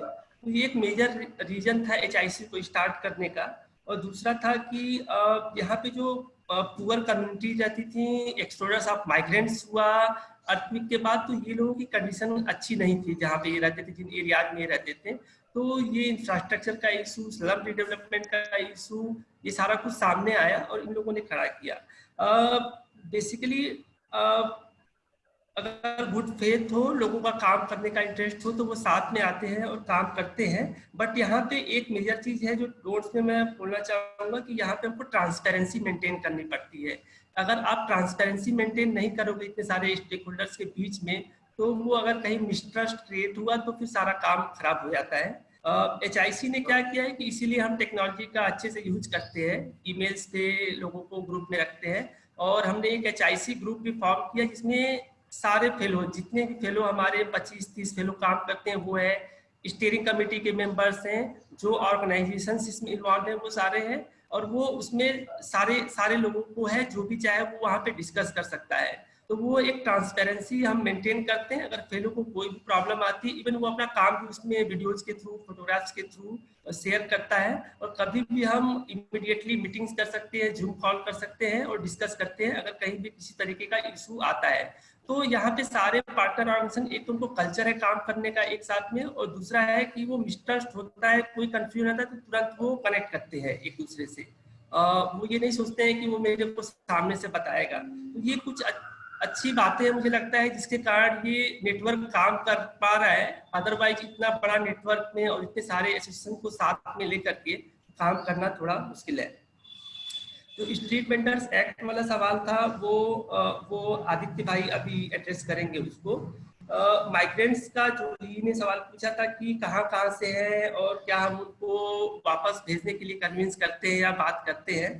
तो बेसिकली ये जो भुज में है तो माइग्रेंट्स मैक्सिमम अलग अलग कैटेगरीज हैं, जैसे कंस्ट्रक्शन लेबर्स हैं, होटल में काम करते हैं, वेस्ट पिकर्स है। तो कहीं कहीं पे ऐसा है कि ये ट्रेड वाइज वेरी करता है कि वो कहाँ से हैं। जैसे ये जो सेफ है होटल्स में, वो बेसिकली नेपाल से आए हुए हैं यहाँ पे, और जो कंस्ट्रक्शन लेबर्स हैं वो मोस्टली MP से और महाराष्ट्र से है, और विद इन गुजरात भी है। तो वेस्ट पिकर्स में भी इसी तरीके का है। जो आपके सिक्योरिटी गार्ड्स हैं वो मैक्सिमम UP से है, बट इसमें ट्रेड वाइज उनके एक सिचुएशन में भी वेरी करता है। सबसे खराब स्थिति में वेस्ट पिकर्स और कंस्ट्रक्शन लेबर रहते हैं, जो एकदम हट्स में रहते हैं, उनके पास इवन रेंट देने का भी नहीं है कोई, तो उनका, और without access to basic services, no social security, ये सारा इशू है। तो ये है, और उनको भेजने के लिए कन्विंस नहीं करते, बल्कि हम उनके लिए एक इनेबलिंग इन्वायरमेंट यहाँ पे क्रिएट करना चाहते हैं भुज में, ताकि वो आए और सर्विस दें, क्योंकि सिटी को उनकी सर्विसेज की जरूरत है और उनको हमारी जरूरत है। क्योंकि वहाँ पे जहाँ पे गांव में रहते हैं कई सारे माइग्रेंट्स ऐसे हैं जो लैंड लेस फार्मर्स हैं, उनके पास जमीन नहीं है। वहाँ पे अगर जाके अगर वो दूसरों के खेते में काम करते हैं तो उनका और भी एक्सप्लॉयटेशन होता है, उनका वेजेस नहीं मिलता है। और यही कारण है कि वो अपने फैमिली को वहाँ छोड़ के सिंगल मेल माइग्रेंट्स आते हैं, कभी कभी फैमिली के साथ माइग्रेट करते हैं, तो उनको लाइवलीहुड के लिए हम यहाँ पे आने के लिए इंकरेज करते हैं। एक चीज कर्मन ने छोड़ दिया कि हम लोगों ने एक्चुअली जो एन्युअलम के अंदर सेंटर टू होमलेस का स्कीम है, उसके अंदर हम लोगों ने एक किस तरीके से इनके लिए एक हॉस्टल, माइग्रेंट हॉस्टल का कॉन्सेप्ट इंट्रोड्यूस किया हुआ है। वो नगर पालिका में काफी समय से पड़ा हुआ है। चैलेंज ये है कि वो आगे जा नहीं रहा है, क्योंकि हमने जिस तरीके से प्रपोज किया है उसमें फिजिकली चैलेंज के लिए अलग सर्विसेज बनाने को बोला है, फैमिलीज के लिए अलग बोला है, सिंगल मेल माइग्रेंट्स के लिए अलग बोला है, और उस तरीके का स्ट्रक्चर जो हम बोलते हैं हम 700 लोगों के लिए बोलते हैं, जबकि जो एन्युअलम की गाइडलाइंस है वो बोलती है कि आपको 1 लाख का पॉपुलेशन का शहर है तो उसमें 100 लोगों का होना चाहिए। अब हमारे वहाँ 1000 माइग्रेंट्स हैं जो एकदम मिजरेबल कंडीशंस में रहते हैं, तो हम गाइडलाइंस को फॉलो करके नहीं बोल सकते, फिर ये कंफ्लिक्ट का इशू हो जाएगा कि 100 को आप सर्विस दो, 900 विदाउट एनी सर्विस रहते हैं। तो ये सारा जो गवर्नमेंट गाइडलाइंस है उसमें हमारा प्रपोजल पड़ा हुआ है, बट ये काम है जो हम लोगों ने दिया हुआ है, और मुझे लगता है कि उनको इनकरेज करना चाहिए, उनको सोशल सिक्योरिटीज के साथ लिंक करना चाहिए, उनको ज्यादा से ज्यादा सर्विसेज देने चाहिए, लोगों को बताना चाहिए कि उनका क्या रोल है सिटी को डेवलप करने में, इसको आगे बढ़ाने में, so that they can respect them, और वो डिग्निटी के साथ यहाँ पे रह सकें, ना कि उनको वापस जाने का हम बोले। एक प्रश्न ये था कि माइग्रेंट्स के लिए था कि ये मिलन कोठारी का था कि ये म्युनिसिपैलिटी कैसे रिस्पॉन्ड करती है, तो थोड़ा तो मैंने बता दिया, बट लेकिन ये भी है कि जब इनका इविक्शन होता है, फ्रिक्वेंटली इविक्शन होता है, क्योंकि ये कहाँ रहते हैं, रोड साइड में रहते हैं या पब्लिक फ्लैट्स जो ओपन पड़े हुए वहाँ पे रहते हैं, तो इनको कभी भी वहाँ से हटाया जाता है उनको। और इसके बाद एक डेडिकेटेड जगह है, म्युनिसिपैलिटी का लैंड है जो थोड़ा बाहर है शहर से, उनके वर्क प्लेस से, वहाँ पे ले आके उन लोगों को डाल देते हैं। 3 साल पहले ऐसा ही एक इविक्शन हुआ था, जिसमें एक बार प्रेसिडेंट हमारे वहाँ विजिट करने वाले थे भुज में, जो एक भुजियो हिल का प्रोजेक्ट है, तो सारे रोड अच्छी दिखाई पड़े तो सारे लोगों को इविक्ट करके उस खासरा ग्राउंड में ले जाया गया और बोला गया कि यहाँ पे एन्युअलम के अंदर जो सेंटर बनने वाला है वो बनेगा, लेकिन अभी 2-3 सालों से वो बन नहीं पाया है। तो ये बहुत अच्छा रिस्पांस नहीं है म्युनिसिपैलिटी का और इलेक्टेड रिप्रेजेंटेटिव का, क्योंकि वो वोट बैंक नहीं है माइग्रेंट्स जो हैं, तो वोट बैंक नहीं होने के कारण वो आते हैं और उनको वो भी सर्विस देते हैं, और शायद माइग्रेंट्स के भी दिमाग में नहीं है, उनको लगता है कि हम यहाँ पे काम के लिए आ रहे हैं, फिर उनको ये पता नहीं है कि ये हमारे राइट्स है कि हमको एक रहने से यहाँ पे दिया जाए, हमको पानी मिले, हमको टॉयलेट का सुविधा मिले, ये उनके दिमाग में अभी तक ये राइट्स वाली बात आई नहीं है। तो सेतु शायद ट्राई कर रहा है कि उनको लेबर लॉज और जो भी कानून है और जो भी ह्यूमन राइट्स है वो बताने की कोशिश कर रहे हैं कि आप इसका डिमांड करो, और संगठन का ही मेन रोल है इसको आगे बढ़ाने में, और संगठन के थ्रू हम चाहते हैं कि ये सारी बातें आगे बढ़े और इसमें सिविल सोसाइटी जितना भी सपोर्ट कर सकता है उनको सपोर्ट करे। एक था कि आशीष भाई का क्वेश्चन था कि मालधारी कोई डिस्क्रिमिनेशन फेस करते हैं कि नहीं रिलीजियस ग्राउंड पे, तो इसके लिए मैं नीता बहन आप कनेक्ट हो यहाँ पे, नीता बहन वो ज्यादा पता थी, लेकिन मेरे को जहां तक अभी तक मैं यहाँ पे 5 सालों से काम कर रहा हूँ, मेरे को अभी तक नहीं लगा कि यहाँ पे रिलीजियस ग्राउंड पे उनके साथ कोई डिस्क्रिमिनेशन होता है अभी तक, क्योंकि भुज में अभी तक जो था इतना ज्यादा कम्युनलिज्म नहीं पाया गया जैसा अहमदाबाद, सूरत और बाकी जगहों पे है। यहाँ पे राइट्स वगैरह नहीं हुए हैं अभी तक। मेरे ख्याल से अरुण भाई इसमें अगर जोड़ना चाहे तो मैं बोलूंगा कि आप अगर बता सकते हो तो आप बताओ। मुझे नहीं पता कि अभी तक रिलीजियस बेस पे कोई डिस्क्रिमिनेशन हुआ है यहाँ पे। अरुण भाई?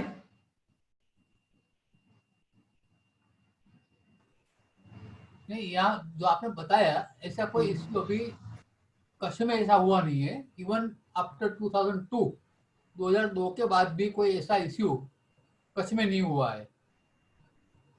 और शायद मेरे ख्याल से ऐसा इसलिए भी है कि सिविल सोसाइटीज काफी एक्टिव है, और ये जब ओल्ड टाउन था तभी से ये साथ में रहते थे। अभी शायद ये अर्थक्वेक के बाद सेग्रीगेशन हो गया है, ये मुस्लिम एरिया और हिंदू एरिया का थोड़ा सा, बट स्टिल जो मुस्लिम एरिया है वहाँ पे काफी सारे हिंदू लोग भी रहते हैं, वो आइसोलेशन में अभी यहाँ पे डेवलपमेंट नहीं हुआ है।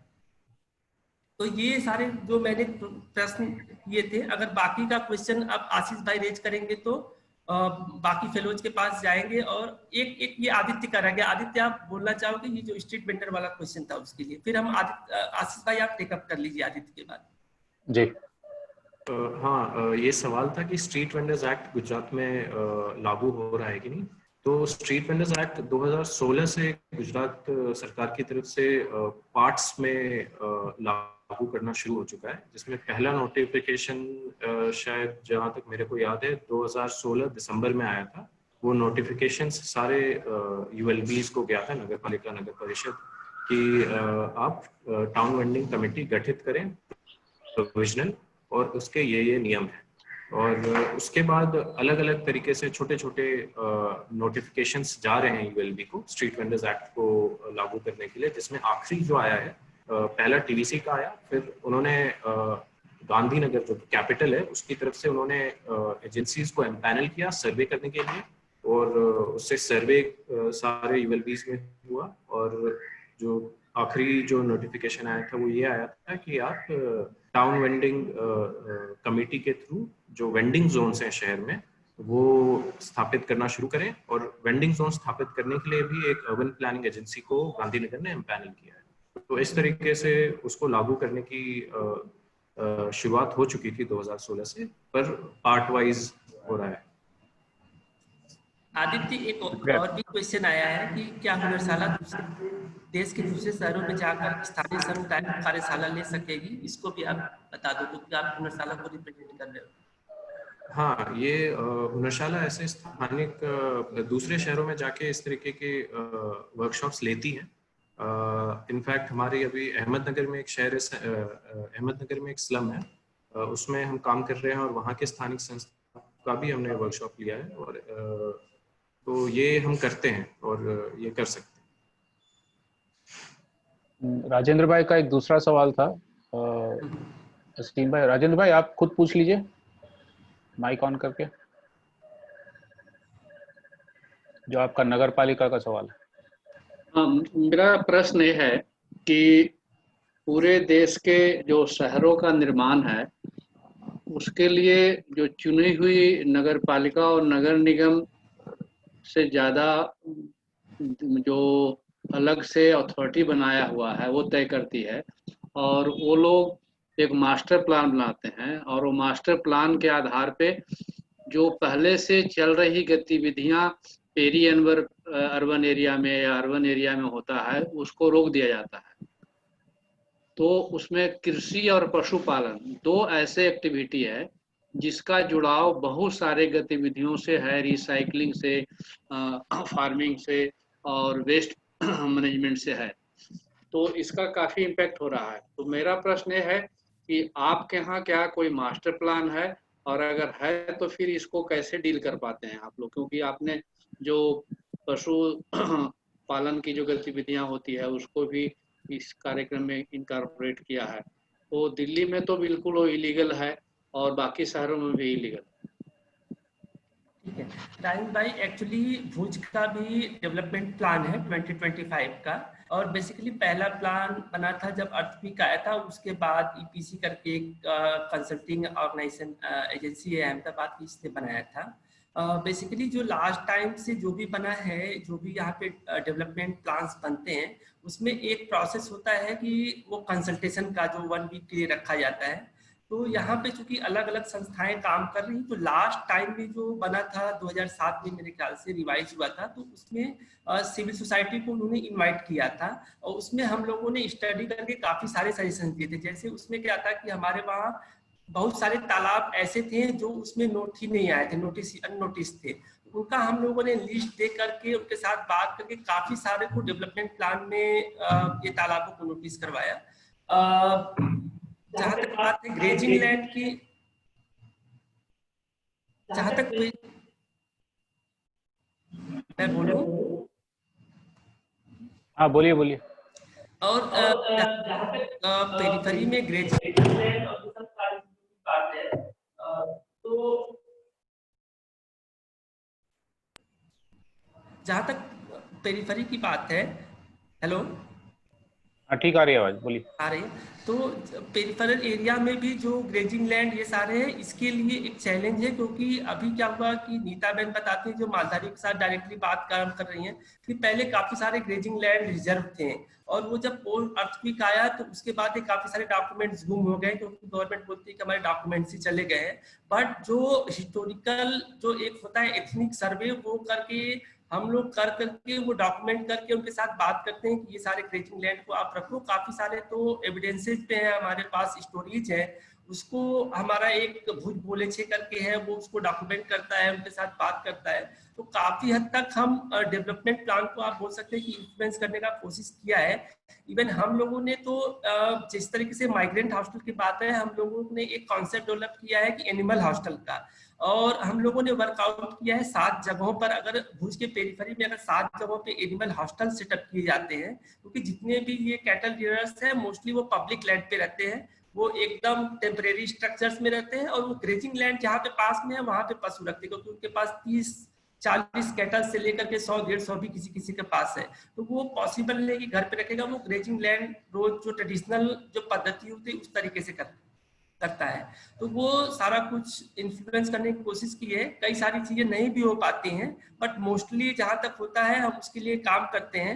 और अगर नहीं होता है तो कई बार हम लोग एग्रेसिवली भी जाते हैं। जैसे कि शायद 2 चीजें छूट गई कि जो स्ट्रीट वेंडर्स एसोसिएशन ने काफी एक PIL भी फाइल किया, जब काफी सारे डायलॉग के बाद बात नहीं हुआ। इसी तरीके से एक तालाब में तालाब के अंदर ब्यूटिफिकेशन के नाम पे काम हो रहा था, तो उसके लिए भी GSS के एक मेंबर ने PIL फाइल किया। तो इस तरीके का काम भी करते हैं। अगर लगता है कि लोगों के या जो भी ग्रुप्स हैं मार्जिनलाइज, उनके अगेंस्ट काम हो रहा है, तो ये जो संगठन है वो भी जाते हैं लीगल तरीके से भी इसको देखते हैं। धन्यवाद। मोहन भाई के 2 सवाल है। मोहन भाई आप पूछिएगा, सृष्टि का एक है, और उसके बाद हम शायद समापन की तरफ बढ़े। मोहन भाई। पहला सवाल तो है कि ये जो वार्ड होता है आपके यहाँ पे, उसमें कितने मतदाताओं का एक वार्ड होता है, और ये वार्ड समिति बनती है, उसमें कौन होते हैं, कैसी रचना होती है, निर्णय कैसा होता है उसका? ठीक है। एक्चुअली भुज का पॉपुलेशन 1.5 लाख है और 11 वार्ड है, तो ऑन एवरेज 13-14 हजार जनसंख्या एक में रहती है। मतदाता की बात करें तो वो 4000 से 5000 के आसपास एक वार्ड में वो वोटर्स रहते हैं। तो सेतु ने क्या किया है कि हर वार्ड का बाउंड्री लिया है, और उसके बाद उसमें, क्योंकि पूरा भुज एक ट्रेडिशनल टाउन है, यहाँ पे कास्ट और कम्युनिटी वाइज काफी सारे क्लस्टर बने हुए हैं। तो इन लोगों ने लगभग 300 से 350 घरों का एक क्लस्टर बनाते हैं, और उसका एक एरिया कमेटी बनाते हैं। वहाँ पे एक मीटिंग लेते हैं वहाँ के लोगों के साथ, और उसमें से कुछ रिप्रेजेंटेटिव चुनते हैं। तो इस तरीके से एक वार्ड पे 10 से 12 एरियाज होते हैं। कभी कभी 12 से बड़ा वार्ड है तो 12 से 15 भी हो जाते हैं। तो उस वार्ड फिर एक मीटिंग होती है जिसमें वो एरिया कमेटी को लोग इकट्ठे होते हैं और अपने वार्ड के रिप्रेजेंटेटिव को चुनते हैं। भुज में और गुजरात में सारे वार्ड्स में 4 इलेक्टेड काउंसलर्स होते हैं, 2 मेल होते हैं, 2 फीमेल होते हैं। तो वो चारों जो इलेक्टेड वार्ड काउंसलर होते हैं वो उसका इंटीग्रल पार्ट होते हैं वार्ड कमेटी का। इवन जो चेयरमैन होता है या चेयरपर्सन होता है वो आपका जो है वार्ड कमेटी से ही होता है। तो इस तरीके से वार्ड कमेटी की रचना की गई है, और वार्ड कमेटी को फिर ट्रेनिंग करते हैं। एक बार ये कमेटी जब फॉर्म हो जाती है उसमें हम 74th अमेंडमेंट एक्ट को बताते हैं, वार्ड प्लानिंग क्या होता है, उनके रोल रिस्पॉन्सिबिलिटीज क्या है, वो किस तरीके से अपने काम को म्यूनिसिपैलिटी में रख सकते हैं। ट्रेनिंग कराने के बाद एक डॉक्यूमेंट करते हैं, और उसके थ्रू उनका ये सारा वार्ड प्लानिंग और वार्ड का काम होता है। और महीने में ये एक बार कम से कम मीटिंग करने की बुलाने की कोशिश करते हैं कि वो मीटिंग हो, इसमें लोग आए और जो भी वार्ड के इशूज है डिस्कस करते हैं। इसके साथ ही जब भी यहाँ पे म्यूनिसिपैलिटी में इनका एक जनरल बॉडी का मीटिंग होने वाला था, क्योंकि जनरल बॉडी मीटिंग में ही प्रपोजल्स जाते हैं वार्ड से कौन सा काम करना है डेवलपमेंट वर्क का, और वो बजट एलोकेट होता है। तो उसके पहले भी ये मीटिंग करते हैं और वार्ड प्लान से काम को पिकअप करते हैं, कौन से प्रायोरिटी में 3-4 काम इस मीटिंग में भेजना है हमको, और वो उस मीटिंग में डाल देते हैं। और मैक्सिमम काम कई बार अप्रूव भी हो जाते हैं, उस हिसाब से होता है। दूसरा सवाल मेरा ये था कि जैव विविधता अधिनियम 2002 के तहत जो जैव विविधता प्रबंधन समितियों का गठन करना था, तो क्या वो गठन किया गया है? किस स्तर पर ये समिति है कितने लोग नहीं होते हैं हुआ उसके है। अंदर? भुज में अभी भी बायोडाइवर्सिटी का मैनेजमेंट कमेटी नहीं बनी हुई है। इसके लिए कई बार म्यूनसिपैलिटी से इवन स्टेट लेवल पे जो बायोडाइवर्सिटी डिपार्टमेंट जो बना हुआ है उनके साथ बात हुई है, बट अभी काफी लोगों को पता ही नहीं है कि इस तरीके का कोई एक्ट भी है जिसके अंदर ये बायोडाइवर्सिटी की कमेटीज बनाती हैं। और आई थिंक लोगों के और म्यूनसिपैलिटी के लीस्ट प्रायोरिटी होती है बायोडाइवर्सिटी को के लिए काम करना। तो अभी हम इसके लिए बात कर रहे हैं, और जो हमारा पार्टनर ऑर्गेनाइजेशन है सहजीवन, इसने रूरल एरियाज में कुछ बायोडाइवर्सिटी मैनेजमेंट कमेटीज फॉर्म किए हैं, उसका रजिस्टर तैयार किया है। उसके लिए पैसे भी गवर्नमेंट से मिले हैं उनको भी, किस तरीके से जो लोकल फ्लोरा और फाउना है, इंडिजीनियस स्पीसीज है, उसको कैसे हमको प्रोटेक्ट करना है। बट अर्बन एरिया में अभी वो काम नहीं हो पाया है। धन्यवाद। सृष्टि आप पूछेंगे, फिर मिलून का सवाल है, और रोशनी ने पूछा है कि स्ट्रीट वेंडर्स के खास कुछ वीडियो है या नहीं। सृष्टि पहले आप, और आखिर में संस्कृति का भी एक सवाल। मेरा एक ये सवाल था जो असीम भाई मेंशन कर रहे थे कि यहाँ पे भुज में इस तरह का कल्चर है कि लोग एनजीओज और कलेक्टिव्स साथ में काम कर सकते हैं। तो मैं ये जानना चाह रही थी कि इस तरह का कल्चर कैसे डेवलप हुआ, किस तरह की सिचुएशन थी जिसमें इस तरह के लोग साथ में काम कर सकते हैं, इस तरह का परिस्थिति बनी, और इससे और संगठन और संस्थाएं क्या सीख सकती हैं जहाँ पे बहुत ज़्यादा कलेक्टिव काम नहीं हो पाता है। और दूसरा मेरा बस क्विकली अगर समय हो तो हम जवाब दे सकते हैं। ये सवाल था कि इन सारी प्रक्रियाओं में स्पेशली जैसे जो बायोडाइवर्सिटी और लेक्स का रिवाइवल वाली प्रक्रियाएं हैं, इनमें यूथ का इन्वॉल्वमेंट कितना है इन सारी प्रक्रियाओं में? बस, थैंक यू। पहला प्रश्न का जवाब मैं देना चाहूँगा। सबसे जब भी कहीं पे क्राइसिस आती है ना, तभी लोग इकट्ठा होते हैं। ये आप देख सकते हो कि अभी अगर ये पैंडेमिक आया है तो काफी सारे शहरों में, सिर्फ भुज नहीं, अभी आज अहमदाबाद का एग्जाम्पल ले लो क्योंकि हम स्टेट में काम करते थे, वहाँ पे कम से कम 50 के आसपास ऑर्गेनाइजेशन है जो एक व्हाट्सएप ग्रुप का बना के एक साथ काम कर रहे हैं आज के डेट में। और उसमें पोस्ट होते हैं कि यहाँ पे इतने लोग हैं, इनको खाना देना है, या इतने माइग्रेंट्स हैं, इनको भेजना है, किसके पास फाइनेंशियल सपोर्ट है, कौन बस का अरेंज कर सकता है, कौन गवर्नमेंट से लाइसेंस बात कर सकता है, किसके अच्छे कनेक्शंस है कमिश्नर से या कलेक्टर से। तो ये जब भी कोई आपदा आती है हमें लगता है कि ये बहुत, देखो ये डैमेज तो बहुत कुछ होता है, सीवियरली प्रॉपर्टी का डैमेज होता है, ह्यूमन लॉस होता है, लाइफ जाती है, बट ये एक टाइम आता है जब सारे लोग इकट्ठे होते हैं, चाहे वो घर हो या चाहे एक शहर हो। जब कोई प्रॉब्लम आती है, आपदा आती है इस तरीके के, तभी लोग इकट्ठा होते हैं। तो मैंने जैसे पहले बोला था कि जो 1998 और 1999 में शायद दो ये साइक्लोन मेजर आए थे जिसमें कच्छ में बहुत ज्यादा जाल और मान की क्षति हुई थी। उसके बाद 2001 वाला जब अर्थक्वेक आया तो भी हुआ था। तो ये जो कच्छ नवनिर्माण अभियान था, एक्चुअली अभियान वो 35 और 40 ऑर्गेनाइजेशंस का एक ग्रुप ही था जिसने सारा रिलीफ वर्क किया था, और शायद इसीलिए कच्छ को बनाया जाता है, एक एग्जाम्पल लिया था कि किस तरीके से रिलीफ वर्क कर सकते हैं। क्योंकि उसमें क्या था कि अगर 10 ऑर्गेनाइजेशन है, एक ही काम 10 लोग करते हैं तो वो रेप्लिकेट होता है। कोई डोनेशन भी आता है, फंडिंग एजेंसी सपोर्ट करती है, तो एक ही बेनिफिशियरी को या एक ही एरिया में 4 लोग काम करते हैं। इसमें क्या होता था कि जो भी फाइनेंशियल सपोर्ट आता था, चाहे वो गवर्नमेंट ऑफ इंडिया से हो या फॉरेन कंट्रीब्यूशन हो, वो डायरेक्टली अभियान के पास आता था और वो नीड बेस्ड सारे ऑर्गेनाइजेशंस को डिस्ट्रीब्यूट होता था, वो कहाँ कहाँ काम करे उनका प्रॉपर रिपोर्टिंग और मॉनिटरिंग होता था। तो ये जो पहले भुज और कच्छ फेस कर चुका है, मेरे ख्याल से उसका ये है देन है कि ये सारे ऑर्गेनाइजेशंस एक साथ काम करने का कल्चर होता है, ये एक साथ मीटिंग्स करते हैं और उनको लगता है कि नहीं अभी हमको ये चीज करना चाहिए साथ में आके। इवन ये 5 मैंने ऑर्गेनाइजेशन का नाम दिया, बट हमारे पास इसके अलावा भी ऑर्गेनाइजेशन है जो इनफॉर्मली जुड़ी हुई हैं, जैसे खमीर है, सृजन है, कई सारे संस्थाएं हैं जिनसे हम सपोर्ट मांगते रहते हैं और उनको लगता है तो वो भी मांगते हैं हमसे। अब मैं एक एग्जांपल देता हूँ, ये माइग्रेंट्स वाला, या जब कोविड आया तो स्लम्स में और माइग्रेंट्स के पास खाने को खाना नहीं था और बाकी सारे इश्यूज थे, तो ये क्या करता था कि ये हमारा जो HIC का ग्रुप बना हुआ है इसमें लोग इंटरेक्ट करते हैं सारे ऑर्गेनाइजेशंस की, यहाँ पे ये ऐसे, यहाँ पे ऐसे हैं, और अगर कोई ऑर्गेनाइजेशन वहाँ पे काम कर रही है तो वो उनके लोगों को देख करती है और वो करते हैं। तो ये बटा हुआ है कि ये सारे सेक्टोरल अप्रोच में काम करते हैं, बट वो इंटर सेक्टोरल जाते हैं जहाँ पे जरूरत पड़ती है काफी टाइम पे, तो वो कोऑर्डिनेशन में, मैनेजमेंट में, रिलीफ वर्क में काफी इफेक्टिव होता है। और ये मेरे ख्याल से एक रीजन था कि इनके पास कल्चर है, बेस्ड ऑन प्रीवियस एक्सपीरियंसेस ये इकट्ठे हुए हैं और अभी भी ये काम करते हैं इस तरीके से। आपका दूसरा प्रश्न था युवाओं का इन्वॉल्वमेंट, जैसे जल स्रोत समिति में।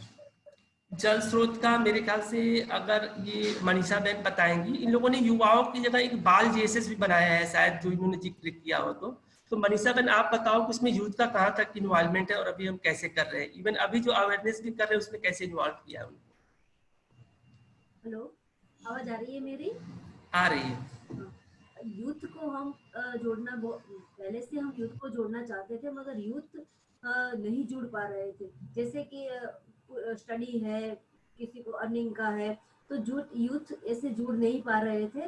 तो हमने सोचा कि ऐसा यूथ हम तैयार करें जिसको पढ़ाई, मतलब कि वो कुछ भी मतलब संजोग के हिसाब से वो पढ़ाई नहीं कर पाए मगर उनके पास टैलेंट है। तो हमने ये यूथ जो तैयार किया है वो ऐसा है जो इतनी पढ़ाई नहीं कर पा रहे मगर भुज सिटी के हैं और भुज के आसपास के पेरी अर्बन के हैं। ये यूथ को हमने सिलेक्ट करके फिर ट्रेनिंग दी है वाटर कंजर्वेशन के ऊपर, जैसे कि इंजीनियरिंग ट्रेनिंग है, जियोलॉजी है, हाइड्रोलॉजी है, ये सब ट्रेनिंग देके उनको तैयार किया। क्योंकि उनके अंदर एक उनकी कैपेसिटी थी काम करने की मगर संजोगों के हिसाब से वो पढ़ नहीं पा रहे थे। तो ये ट्रेनिंग देके ये यूथ तैयार करके फिर उनका एक रजिस्ट्रेशन हमने करवाया है और उसको हम भूजल जानकार बोलते हैं। वो ग्राउंड लेवल पे काम करते हैं। तो ऐसे ही यूथ को तैयार करके फिर जेएसएस के साथ में हमने उनको जोड़ा है और उनका एक रजिस्ट्रेशन करवा के हमने संस्था के माध्यम से उनका रजिस्ट्रेशन करवाया है। और दूसरा जो बाल जेएसएस की हम बात कर रहे हैं, बाल जल स्रोत स्नेह संवर्धन समिति, ये भी हमारा रेगुलर अवेयरनेस वो 6th स्टैंडर्ड से शुरू होता है। तो वो जब 10th में आते हैं तो उनको हम उस हिसाब से कैपेसिटी बिल्ड करते हैं। फिर 12th में, और आज वो जो बच्चे 6th स्टैंडर्ड के थे वो आज कॉलेज में भी आ गए हैं। तो ये एक यूथ हमारे पास आ गया है क्यों, जो कि हम पहले जोड़ना चाहते थे, वो बच्चे नहीं जुड़ पा रहे थे, तो जो आज जुड़ पा रहे हैं। तो इस हमारी इस प्रक्रिया से ये नॉलेज हम आगे ले जा रहे हैं, ताकि भले ही वो कोई भी सेक्टर में जाए मगर ये मैसेज को लेके जाएंगे कि हमारा जो वाटर है हमें सेल्फ रिलायंट बनना है। और जेएसएस का यही विजन है कि भुज सिटी को हमें पानी के ऊपर सेल्फ रिलायंट बनाना है। धन्यवाद। मिलोन, आपका सवाल था एक?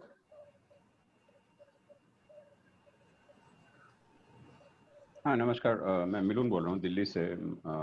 आवास और भूमि अधिकार पे काम करता हूँ और मैं एक्चुअली दिसंबर में आया था भुज, आपसे कई लोगों से मिला था। पहले मैं ये बधाई देना चाहता हूँ HIC को कि आप लोगों ने ये जो मल्टी सेक्टरल अलायंस इकट्ठा किया है, ये बहुत कम शहरों में ऐसा उदाहरण है, तो इसकी भी केस स्टडी होनी चाहिए। आई थिंक सृष्टि ने भी ये सवाल पूछा था कि ये कैसे आप लोगों ने शुरुआत की और आप कैसे काम लागू कर रहे हैं। मेरा सवाल ये था कि जब मैं वहाँ आया था कच्छ में, मुझे एक चीज़ काफ़ी अजीब लगी थी कि जो आत्मनिर्भरता का काम चल रहा है ग्रामीण इलाकों में, कच्छ में काफ़ी सफलता से चल रहा है, वो जब हम भुज में आते हैं तो वैसा ही दिखता नहीं है। मतलब अगर हम सैनिटेशन की बात देखें, आवास की बात देखें, इंफ्रास्ट्रक्चर, तो काफ़ी मतलब मुझे ये सवाल पूछना था कि ये कॉन्ट्रास्ट क्यों है। उस टाइम पे आप लोगों ने बताया था कि इसकी एक वजह ये है कि बहुत कुछ पावर और कंट्रोल रिसोर्सेज का पॉलिटिकली वगैरह गांधीनगर से है, तो जो आपकी नगर पालिका है उसके मतलब हाथ जुड़े हुए हैं, काफ़ी चीज़ें नहीं कर पा रहे हैं। तो ये जो बड़ा ऑब्स्टिकल है डिसेंट्रलाइजेशन ना होने की वजह से, इसके बारे में आप लोग क्या कर रहे हैं? ये सवाल पूछना था मुझे। Thank you. थैंक्स मिलिंद भाई। बेसिकली है यहाँ पे ऐसा नहीं है कि यहाँ पे सारा कुछ स्मूथली चल रहा है। बेसिकली वो शायद मेरे को जहाँ तक याद पड़ रहा है वो बात हुई थी कि यहाँ पे जो कुछ सेग्रीगेशन इस लेवल पे है कि पॉवर्टी पॉकेट्स वाले कुछ वार्ड सेग्रीगेटेड हैं और कुछ मिडिल इनकम ग्रुप और ये हायर इनकम ग्रुप वाले अलग हैं। जैसा कि मैंने शुरू में भी बोला कि ये आफ्टर पोस्ट अर्थक्वेक वो सिटी का रीप्लानिंग हुआ, नया डेवलपमेंट प्लान बना, 4 रिलोकेशन साइट्स बनाए गए। तो ये क्या है कि जब ये इलेक्शन होता है, जो वार्ड्स का डेलिनेशन हुआ है उसमें कुछ इस तरीके का है कि जो भी ये पुअर वार्ड्स हैं उसमें मोस्टली कांग्रेस वाले अपने वार्ड काउंसलर्स हैं, और जो दूसरे वार्ड्स हैं उसमें बीजेपी वाले, और हमारा जो बॉडी है, मेन बॉडी है, वो बीजेपी लेड है। तो मोस्ट टाइम ऐसा होता है कि वो नीड बेस्ड वो प्लानिंग और एजुकेशन इसलिए नहीं होता है क्योंकि वो जो आते हैं उनका रिप्रेजेंटेशन जो लोकल बॉडी है उसमें हाई लेवल पे नहीं है, ये एक है। दूसरा है कि बहुत सारी चीजें, सही बात है कि वो स्टेट लेवल पे तय होती हैं। जैसे उसका एक ये भी एग्जाम्पल था, अपना हाउसिंग वाले प्रोग्राम का एग्जाम्पल था कि राजीव आवास योजना में यहाँ पे 3 का इम्प्लीमेंटेशन हुआ अच्छे से, बट बाकी का नहीं हो पाया क्योंकि वो PMAY हुई और उसमें वो डेवलपर लेड अप्रोच गया, और उसमें ये लोकल बॉडी लेवल पे कोई डिसीजन नहीं होता है। वो जो भी DPRs होते हैं, जो भी रूल्स होते हैं, रेगुलेशन होते हैं, गाइडलाइंस होते हैं, वो ऊपर लेवल पे बनती हैं। मैं इसलिए बोलूँगा कि अरुण भाई, चूंकि ये थोड़ा सा पॉलिटिकल आंसर है, क्वेश्चन है, और अरुण भाई पहले यहाँ पे भुज के मेयर भी रह चुके हैं और ये पॉलिटिकल चीजों को काफी अच्छी तरीके से समझते हैं। तो ये जो मिलन भाई का प्रश्न है उसको आप भी अगर एड्रेस कर पाओ तो मैं आपको बोलूंगा, इनवाइट करूंगा। जहाँ तक मैं ये प्रश्न समझा हूँ कि भाई गांव में जो आत्मनिर्भरता की बात हो रही है, जब भुज में आते हो तो भुज में वो दिखाई नहीं देता है। बेसिकली यहाँ थोड़ा पॉलिटिकल विल का अभाव मुझे लगता है। हम लोग कोशिश करते हैं कि जो म्यूनिसिपालिटी में जो लोग चुन के आते हैं उनको हमारे साथ रख के हम उसको हम हमारे प्रयोग को आगे ले जा सके। ये प्रयोग हमने यहाँ किया भी है। देखो, एक दो एग्जांपल मैं आपको दूंगा कि भाई जो वार्ड कमिटीज हमने बनाई, वो वार्ड कमिटीज का जो काम है, जो 74th अमेंडमेंट के बाद, तो हमने एक प्रयोग किया कि भाई वार्ड कमेटी खुद अपना एक बजट बनाए और अपना रोड मैप बनाए। उनका एक प्रेजेंटेशन हमने म्यूनिसिपालिटी के अथॉरिटी के साथ किया, वो लोग वहाँ उपस्थित हुए और उनसे बहुत सारे काम हुए। लेकिन जहाँ तक भुज शहर का सवाल है, तो एक बहुत बड़ा इश्यू जो 10-12 साल से गुजरात में हो रहा है वो है मुख्य नगर पालिका के चीफ ऑफिसर्स, उनकी एक कॉमन कैडर हो गई है। तो वो म्यूनिसिपालिटी के साथ उनका इतना लगाव नहीं रहता है जितना गवर्नमेंट के साथ रहता है। तो लोकल इश्यू में वो लोग अपना ध्यान कम देते हैं, वो सुनती ऊपर के लोगों की है। तो जो हम तो करना चाहते हैं कि डिसीजन टेकिंग अथॉरिटीज, जो ऊपर से डिसीजन आता है और नीचे इम्प्लीमेंट होता है, उनकी जगह नीचे से एक डिसीजन बने और ऊपर तक जाए, वो एक प्रयोग हम कर रहे हैं। कहाँ तक सफल होंगे मैं नहीं समझता। धन्यवाद। संस्कृति, आप सवाल पूछना चाहेंगे या आपका जवाब मिल गया है? और फिर अविनाश का। हाँ, अविनाश, मेरा सॉर्ट ऑफ सिमिलर सवाल है और शायद असीम आपने पहले बताया भी होगा। नमस्ते असीम जी सबको। हाय। तो मेरे को यही पता करना था कि कुछ लास्ट हम जब मिले थे मे बी गोवा में 1-1.5 साल पहले, उसके बाद और कुछ नवीन डेवलपमेंट्स हुए हैं क्या? एरिया सभा का कुछ बायलॉ वगैरह बनाया है क्या कि एरिया कमिटी जो है या वार्ड कमिटी जो है उसको साल में एटलीस्ट 2 बारी सभा रूप में मिलना होगा जनता के साथ?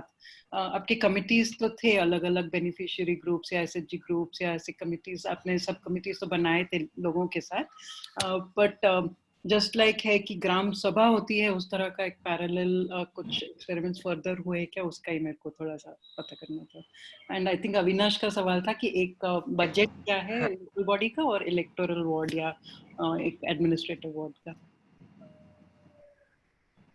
सॉरी, बजट है पूरे पालिका का बजट क्या है और क्या फिर वार्ड का सेपरेट से बजट बनाया जाता है कि नहीं? ठीक है। बेसिकली ये जो वार्ड सभा और एरिया कमेटी और वार्ड कमेटी बनी है वो हर महीने में या दूसरे महीने में कंपलसरी के 2 महीने में तो एक बार मिलना ही है, जबकि 1 महीने में भी मिलते हैं क्योंकि एक बार से ज्यादा बार भी हो सकते हैं। वो डिपेंड करता है कि किस तरीके का सिचुएशन इमर्ज हो रहा है, किस तरीके की प्रॉब्लम्स आ रही है। बट ये वार्ड सभा एक बार करते हैं, ये जिसमें ये वार्ड सभा मतलब कि वो जो मैंने बताया कि 12 से 15 एरिया मिला करके जितना भी होता है उनका वोटर्स, जो 4-5 हजार वोटर हैं, 4-5 हजार वोटर्स नहीं आते हैं, बेसिकली आते हैं 250-300 ही आते हैं। लेकिन ये वार्ड सभा एक बार साल में करते हैं। वो कब करते हैं?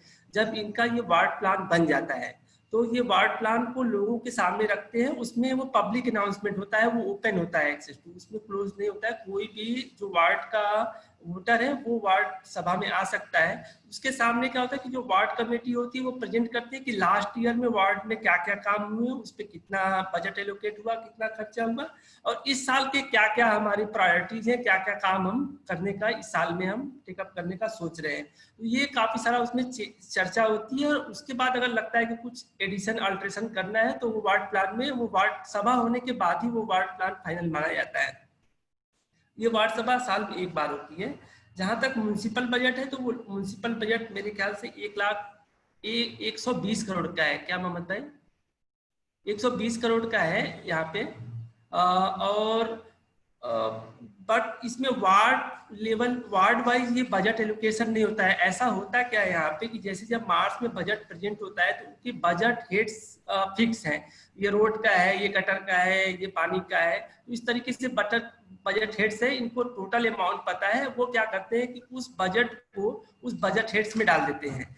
फिर इनकी जो मैंने बोला ना कि जनरल बॉडीज की मीटिंग होती है, वो जनरल बॉडी की मीटिंग कभी महीने में एक बार हो जाती है, कभी 2 बार होती है, कभी वो 2-3 महीने पर भी एक बार होती है। वो डिपेंड करता है कि वो जो म्युनिसिपल ऑफिसर है वो है कि नहीं है, मेयर्स है कि नहीं है, कब ये करना चाहते हैं।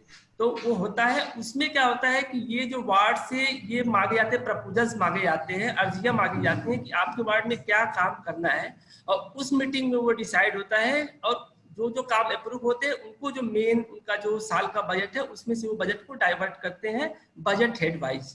तो यहाँ पे वार्ड वाइज कोई अभी है नहीं, बट ये लास्ट टाइम बोल रहे थे हमारे से जो यहाँ पे म्युनिसिपल चीफ ऑफिसर की पोजीशन होती है यहाँ पे, कि वो 20 लाख रुपीज हर वार्ड को देने का सोच रहे हैं कि वो इस तरीके से दे। बट उसके अलावा भी काफी सारे प्रोजेक्ट्स आते हैं जो म्युनिसिपल बजट का हिस्सा नहीं होते हैं, बट वो अमृत स्कीम हो गया, बाकी स्कीम्स हो गई, तो उसके अंदर वो सारे प्रोजेक्ट एग्जीक्यूट होते हैं। असीम, आशीष भाई जस्ट मिनट। असीम, बजट को ही लेके मेरा सवाल था कि फिर जो मास्टर प्लान है वो बजट से कैसे जुड़ जाता है फिर इस केस में? मास्टर प्लान और म्युनिसिपल बजट का कोई लिंकेजेस नहीं, क्योंकि मास्टर प्लान जो बनाता है वो भुज एरिया डेवलपमेंट अथॉरिटी बनाती है। एग्जीक्यूशन का काम म्युनिसिपैलिटी के पास होता है, म्युनिसिपैलिटी करती है। बट ये अगर मास्टर प्लान में कोई बड़ा इंफ्रास्ट्रक्चर की बात हुई है तो वो शायद जो अलग स्कीम चल रहे हैं, जो इंफ्रास्ट्रक्चर के प्रोजेक्ट होते हैं जिसमें वो ग्रांट सेंट्रल गवर्नमेंट से कुछ परसेंटेज होता है, कुछ स्टेट का होता है और कुछ यूएलबी का शेयर होता है, उस तरीके से वो बड़े प्रोजेक्ट्स होते हैं। मास्टर प्लान बेसिकली होता है लैंड यूज मैनेज करने के लिए। उसमें लैंड यूजेज, जैसा कि रवि ने भी बताया था, कि ये सारे फ्रीज कर देते हैं कि कहाँ पे किस तरीके का लैंड यूज आएगा फ्यूचर में, वो डेवलपमेंट वो कंट्रोल करने के लिए होता है। और वो उस पर्पज से बनाया जाता है ताकि उनको जब वो परमिशन लेने जाते हैं अपना घर का अप्रूवल के लिए, बनाना है, कुछ भी करना है या फैक्ट्री डालना है, तो वो परमिशन करते वक्त ध्यान देते हैं। ये सारा जो इंफ्रास्ट्रक्चर का बात है वो सारा म्युनिसिपैलिटी के पास आता है और वो करते हैं। मेजर रोड्स की जो बात है, जो एकदम रिंग रोड्स और ये सब होते हैं, बाहर की जो बड़े रोड्स होते हैं, वो पीडब्ल्यू या कुछ समय पे भाड़ा भी जो भुज एरिया डेवलपमेंट अथॉरिटी वो बनाती है। But with in municipal limit जो मैक्सिमम जो इंफ्रास्ट्रक्चर का होता है वो म्युनिसिपैलिटी करती है।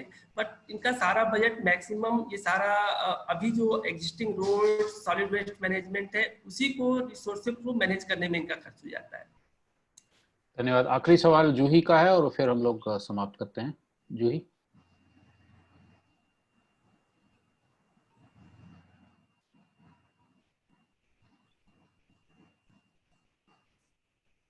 जूही,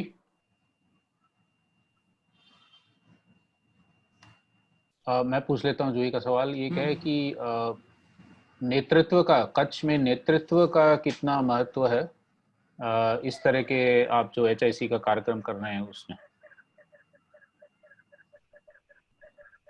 सर लीडरशिप तो सभी जगहों पे बहुत ही महत्व का होता है, चाहे वो नेशनल लेवल पे हो, चाहे वो स्टेट लेवल पे हो, या इवन विद इन फैमिली हो।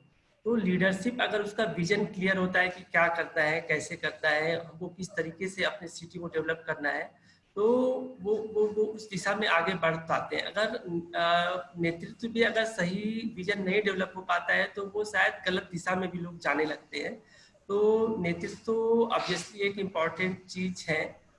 वो किस कॉन्टेक्स्ट में पूछते हैं अगर बोले तो शायद मैं उसको एक्सप्लेन कर पाऊंगा। ठीक है, जूही शायद वो इंटरप्रिटेशन रूम में इसलिए बोल नहीं पा रही है, कोई बात नहीं। मुझे लगता है कि इसमें महत्वपूर्ण ये भी है, जैसे आपने भी कहा कि अर्थक्वेक के बाद जो 1998 से 2001 सारी आपदा जो हुई थी कच्छ में, साइक्लोन, अर्थक्वेक, ड्राउट वगैरह सब मिलके, और उसके बाद जिस तरह से स्वयंसेवी संगठनों ने कच्छ अभियान के तहत और बाकी और संगठनों की तरफ भी जिस तरह से मोबिलाइजेशन किया और संगठित हुए, वो शायद अन्य जगहों पे कम ही दिखता है। और एक उसका मुझे लगता है कि बहुत बड़ा परिणाम आज के HIC के प्रोग्राम में या जैसे कि ग्राम स्वराज वगैरह के प्रोग्राम में काफ़ी दिख रहा है कच्छ में। तो नेतृत्व का वो भी एक इतिहास है जो जिससे काफ़ी हमें सीखने को मिल सकता है।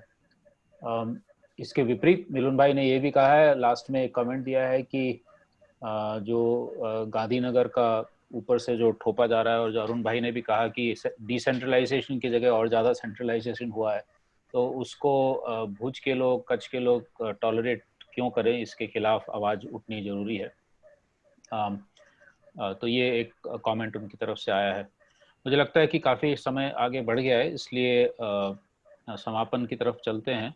आप सबका भुज में जितने भी लोग कार्यरत हैं, मैं खुद कई बार वहाँ पे आ चुका हूँ और मुझे तो काफ़ी प्रेरणा मिलती है कि आप लोग किस तरह से जो है भुज शहर के मुद्दों पे साथ मिल के, और ना केवल स्वयंसेवी संगठन, लेकिन इससे भी ज़्यादा शायद महत्वपूर्ण कि जो लोग जिन पे सबसे ज़्यादा असर पड़ता है शहरीकरण का, या शहरीकरण में जो राइट्स के हकों के अभाव का, जैसे स्ट्रीट वेंडर्स हैं, मालधारी हैं, माइग्रेंट लेबर है, महिलाएं हैं, उनको साथ मिलके संगठन बना के जिस तरह से मोबिलाइजेशन हुआ है, जिस तरह से अपने हकों के लिए लड़ाई लड़ी है, ये बहुत ही प्रेरणादायक है।